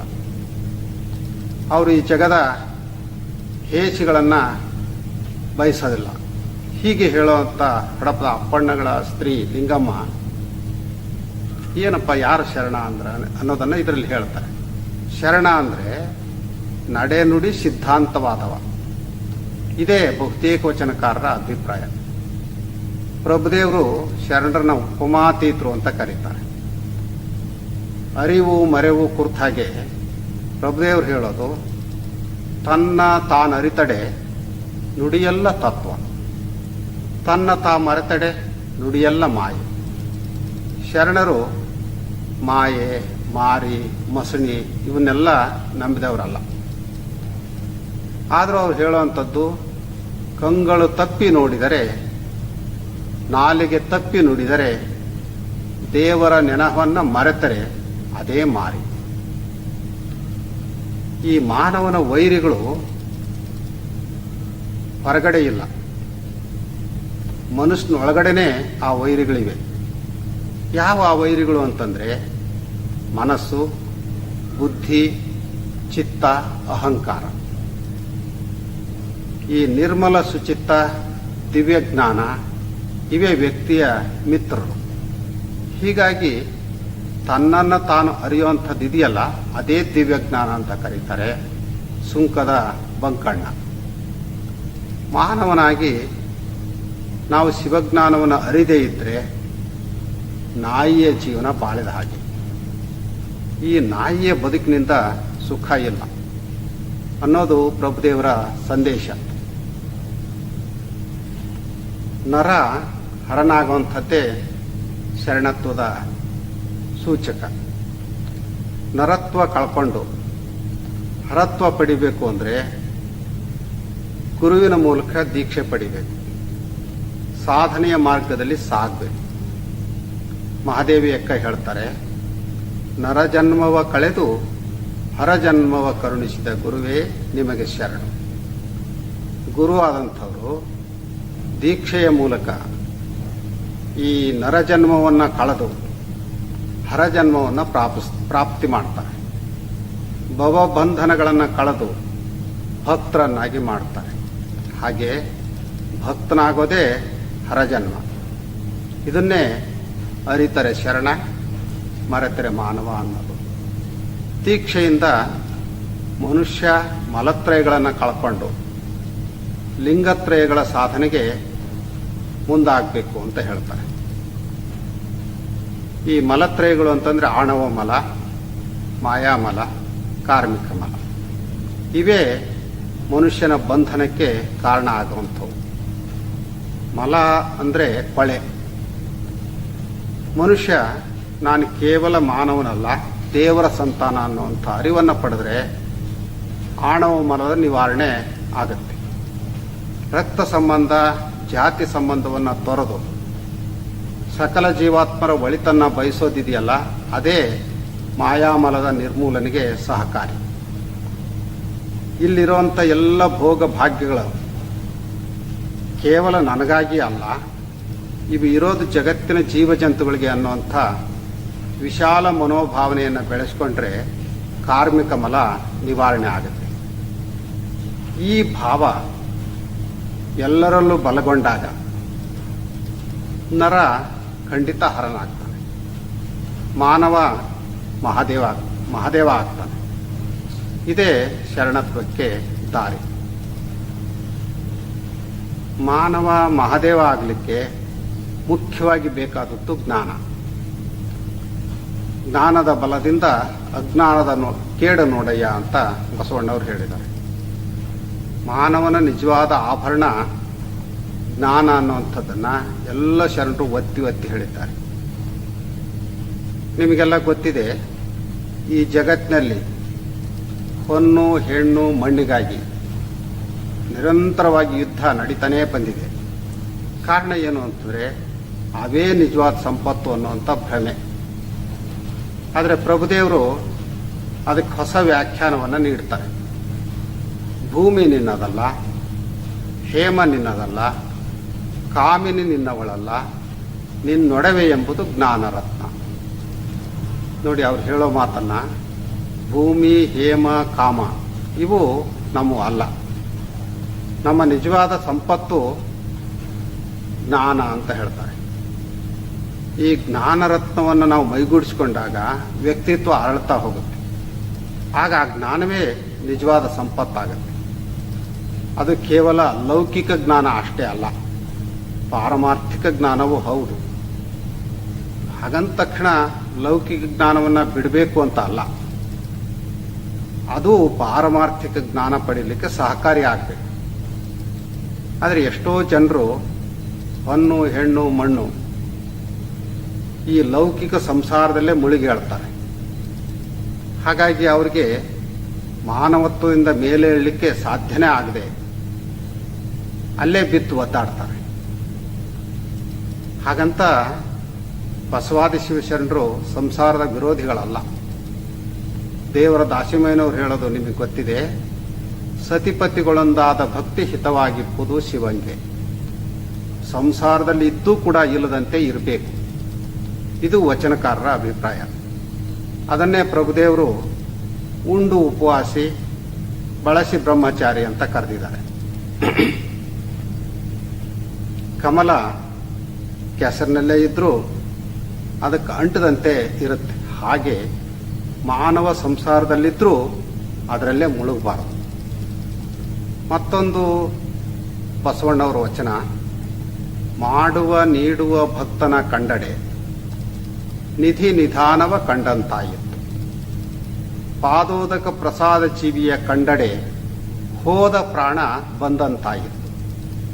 ಅನ್ಯರ ಮನೆಗೆ ಹೋಗಿ ತನ್ನ ಉದರವ ಹೊರೆಯದ ಅಚ್ಚ ಶರಣರ ಕಂಡಡೆ ನಿಶ್ಚಯವಾಗಿ ಕೂಡಲ ಸಂಗಯ್ಯ ಎಂಬೆನು. ನಿಮಗೆ ಭಕ್ತ ಈ ಷಟ್ಸ್ಥಲಗಳು ಅರಿವಿದೆ. ಅಷ್ಟಾವರಣ, ಪಂಚಾಚಾರ, ಷಟ್ಸ್ಥಲ. ಈ ಷಟ್ಸ್ಥಲಗಳಲ್ಲಿ ಭಕ್ತ ಸ್ಥಳ ಮೊದಲನೇದು.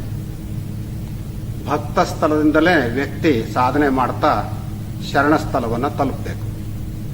ಶರಣಸ್ಥಳ ತಲುಪೋದು ಅಂದರೆ ದೇವರಿಗೆ ಶರಣ ಆಗೋದು. ಶರಣ ಮುಖವಾಡ ಕಳಿಸ್ಕೊಂಡವ. ಅವನ ಬದುಕು ಯಾವಾಗಲೂ ಕೂಡ ಪಾರದರ್ಶಕ.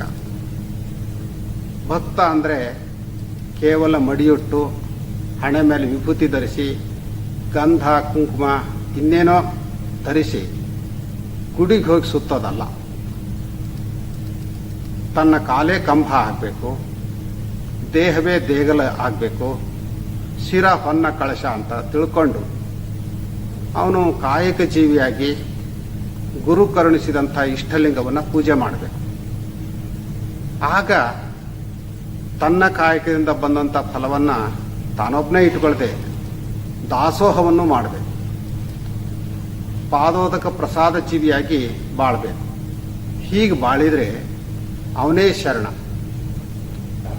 ಭಾಷೆ ವೇಷ ಲಾಂಛನದಿಂದ ಯಾರೂ ಕೂಡ ಶರಣರಾಗೋದಿಲ್ಲ. ಇದನ್ನು ಪ್ರತಿಯೊಬ್ಬರು ಕೂಡ ಅರ್ಥ ಮಾಡಿಕೊಳ್ಬೇಕು. ತನ್ನ ತಾನರಿತಡೆ ನುಡಿಯೆಲ್ಲ ತತ್ವ ನೋಡ, ತನ್ನ ತಾ ಮರೆದೆಡೆ ನುಡಿಯೆಲ್ಲ ಮಾಯೆ ನೋಡ. ಇದು ಅಲ್ಲಮನ ಮಾತು. ಈ ಮಾತನ್ನು ಅರ್ಥ ಮಾಡ್ಕೊಂಡು ಬಾಳಿದರೆ ಅವನೇ ಶರಣ. ಇಲ್ಲ ಅಂದರೆ ಅವನು ಮಾನವ. ಜ್ಞಾನವನ್ನು ಕುರಿತು ಬಸವಣ್ಣವ್ರದ್ದೊಂದು ಅಪರೂಪದ ವಚನ.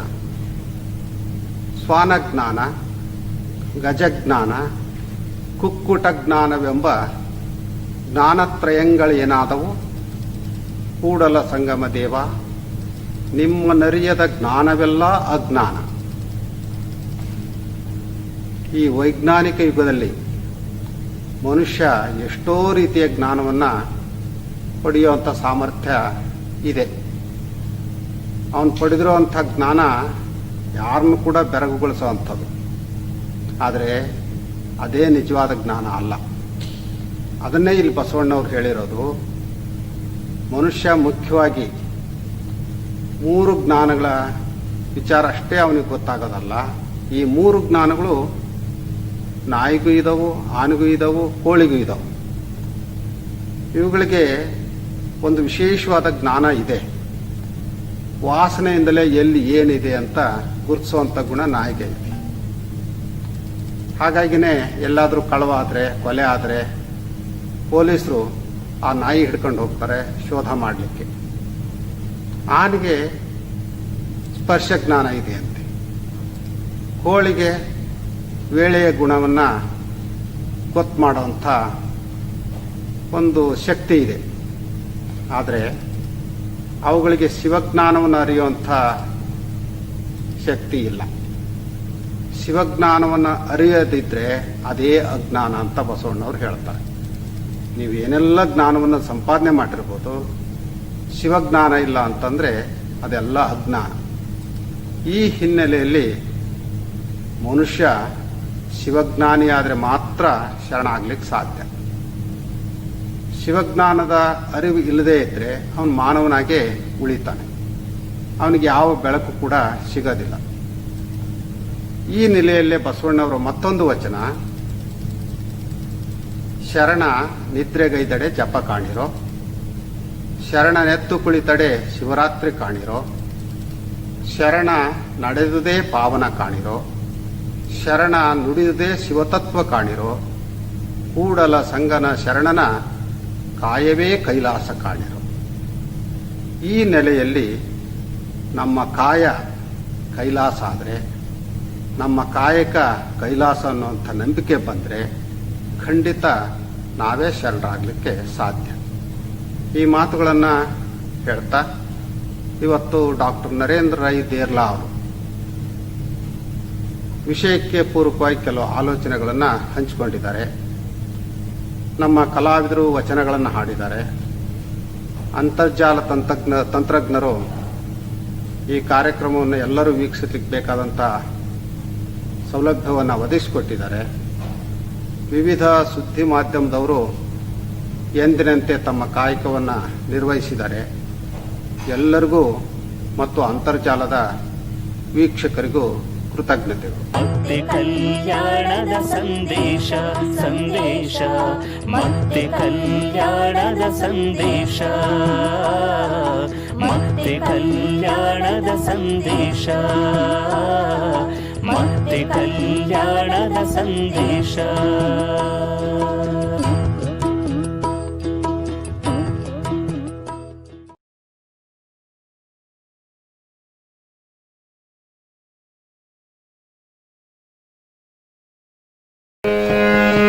ಜಯ ಕಲ್ಯಾಣಕ್ಕೆ ಜಯ ಕಲ್ಯಾಣಕ್ಕೆ ಜಯ ಕಲ್ಯಾಣಕ್ಕೆ ಜಯ ಜಯ ಕಲ್ಯಾಣಕ್ಕೆ ಜಯ ಕಲ್ಯಾಣಕ್ಕೆ ಜಯ ಕಲ್ಯಾಣಕ್ಕೆ ಜಯ ಜಯ ಗೀತೆ ಹಾಡಿ ಜನರೆಲ್ಲ ಕೂಡಿ ಶರಣರ ಹಾಡಿ ಪಾಡಿ ಶರಣರ ಹಾಡಿ ಪಾಡಿ.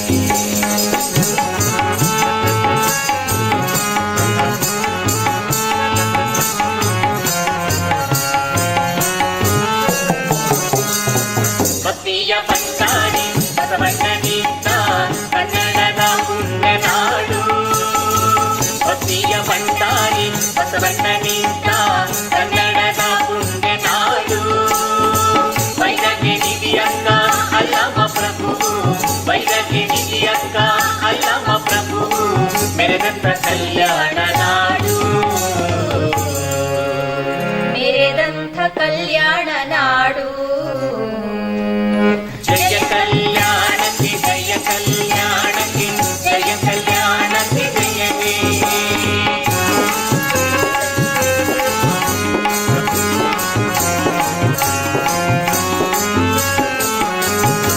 ಮಡಿವಾಳ ಮಾಚಯ್ಯ ಸಮಗಾನ ಹರಳಯ್ಯ ಶರಣರು ಮೆರೆದಂತ ನಾಡು. ಮಡಿವಾಳ ಮಾಚಯ್ಯ ಸಮಗಾನ ಹರಳಯ್ಯ ಶರಣರು ಮೆರೆದಂತ ನಾಡು. ಡೊಮರ ಕಕ್ಕಯ್ಯ ಮಾದರ ಚೆನ್ನಯ್ಯ, ಡೊಮರ ಕಕ್ಕಯ್ಯ ಮಾದರ ಚೆನ್ನಯ್ಯ ಉಳಿಸಿದ ಕಲ್ಯಾಣ ನಾಡು, ಉದಿಸಿದ ಕಲ್ಯಾಣ ನಾಡು. ಜಯ ಕಲ್ಯಾಣಕ್ಕೆ ಜಯ ಕಲ್ಯಾಣಕ್ಕೆ ಜಯ ಕಲ್ಯಾಣಕ್ಕೆ ಜಯ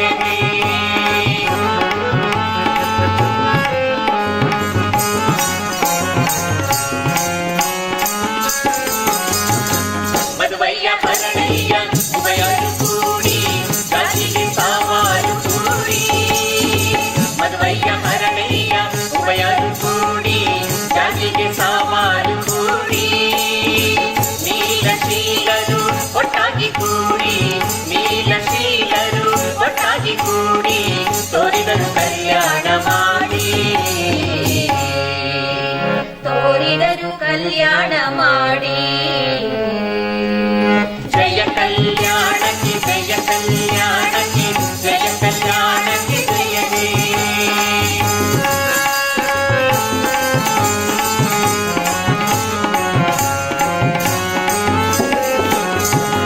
ಜಗತ್ತಾಯ್ತು ಕಲ್ಯಾಣ ನಮಗಾಯ್ತು ಕಲ್ಯಾಣ ಕನ್ನಡದ ಕಲ್ಯಾಣವಾಯಿತು. ಜಗತ್ತಾಯ್ತು ಕಲ್ಯಾಣ ನಮಗಾಯ್ತು ಕಲ್ಯಾಣ ಕನ್ನಡದ ಕಲ್ಯಾಣವಾಯಿತು. ಸಕಲರ ಕಲ್ಯಾಣ ತೋರುವ ಈ ಊರು, ಸಕಲರ ಕಲ್ಯಾಣ ತೋರುವ ಈ ಊರು ಕಲ್ಯಾಣ ಪಟ್ಟಣವಾಯಿತು. ಕಲ್ಯಾಣ ಪಟ್ಟಣವಾಯಿತು. ಜಯ ಕಲ್ಯಾಣಕ್ಕೆ ಜಯ ಕಲ್ಯಾಣಕ್ಕೆ ಜಯ ಕಲ್ಯಾಣಕ್ಕೆ ಜಯ ಜಯ ಕಲ್ಯಾಣಕ್ಕೆ ಜಯ ಕಲ್ಯಾಣಕ್ಕೆ ಜಯ ಕಲ್ಯಾಣಕ್ಕೆ ಜಯ ಜಯ ಗೀತೆ ಹಾಡಿ ಜನರೆಲ್ಲ ಕೂಡಿ ಶರಣರ ಹಾಡಿ ಪಾಡಿ ಶರಣರ ಹಾಡಿ ಪಾಡಿ.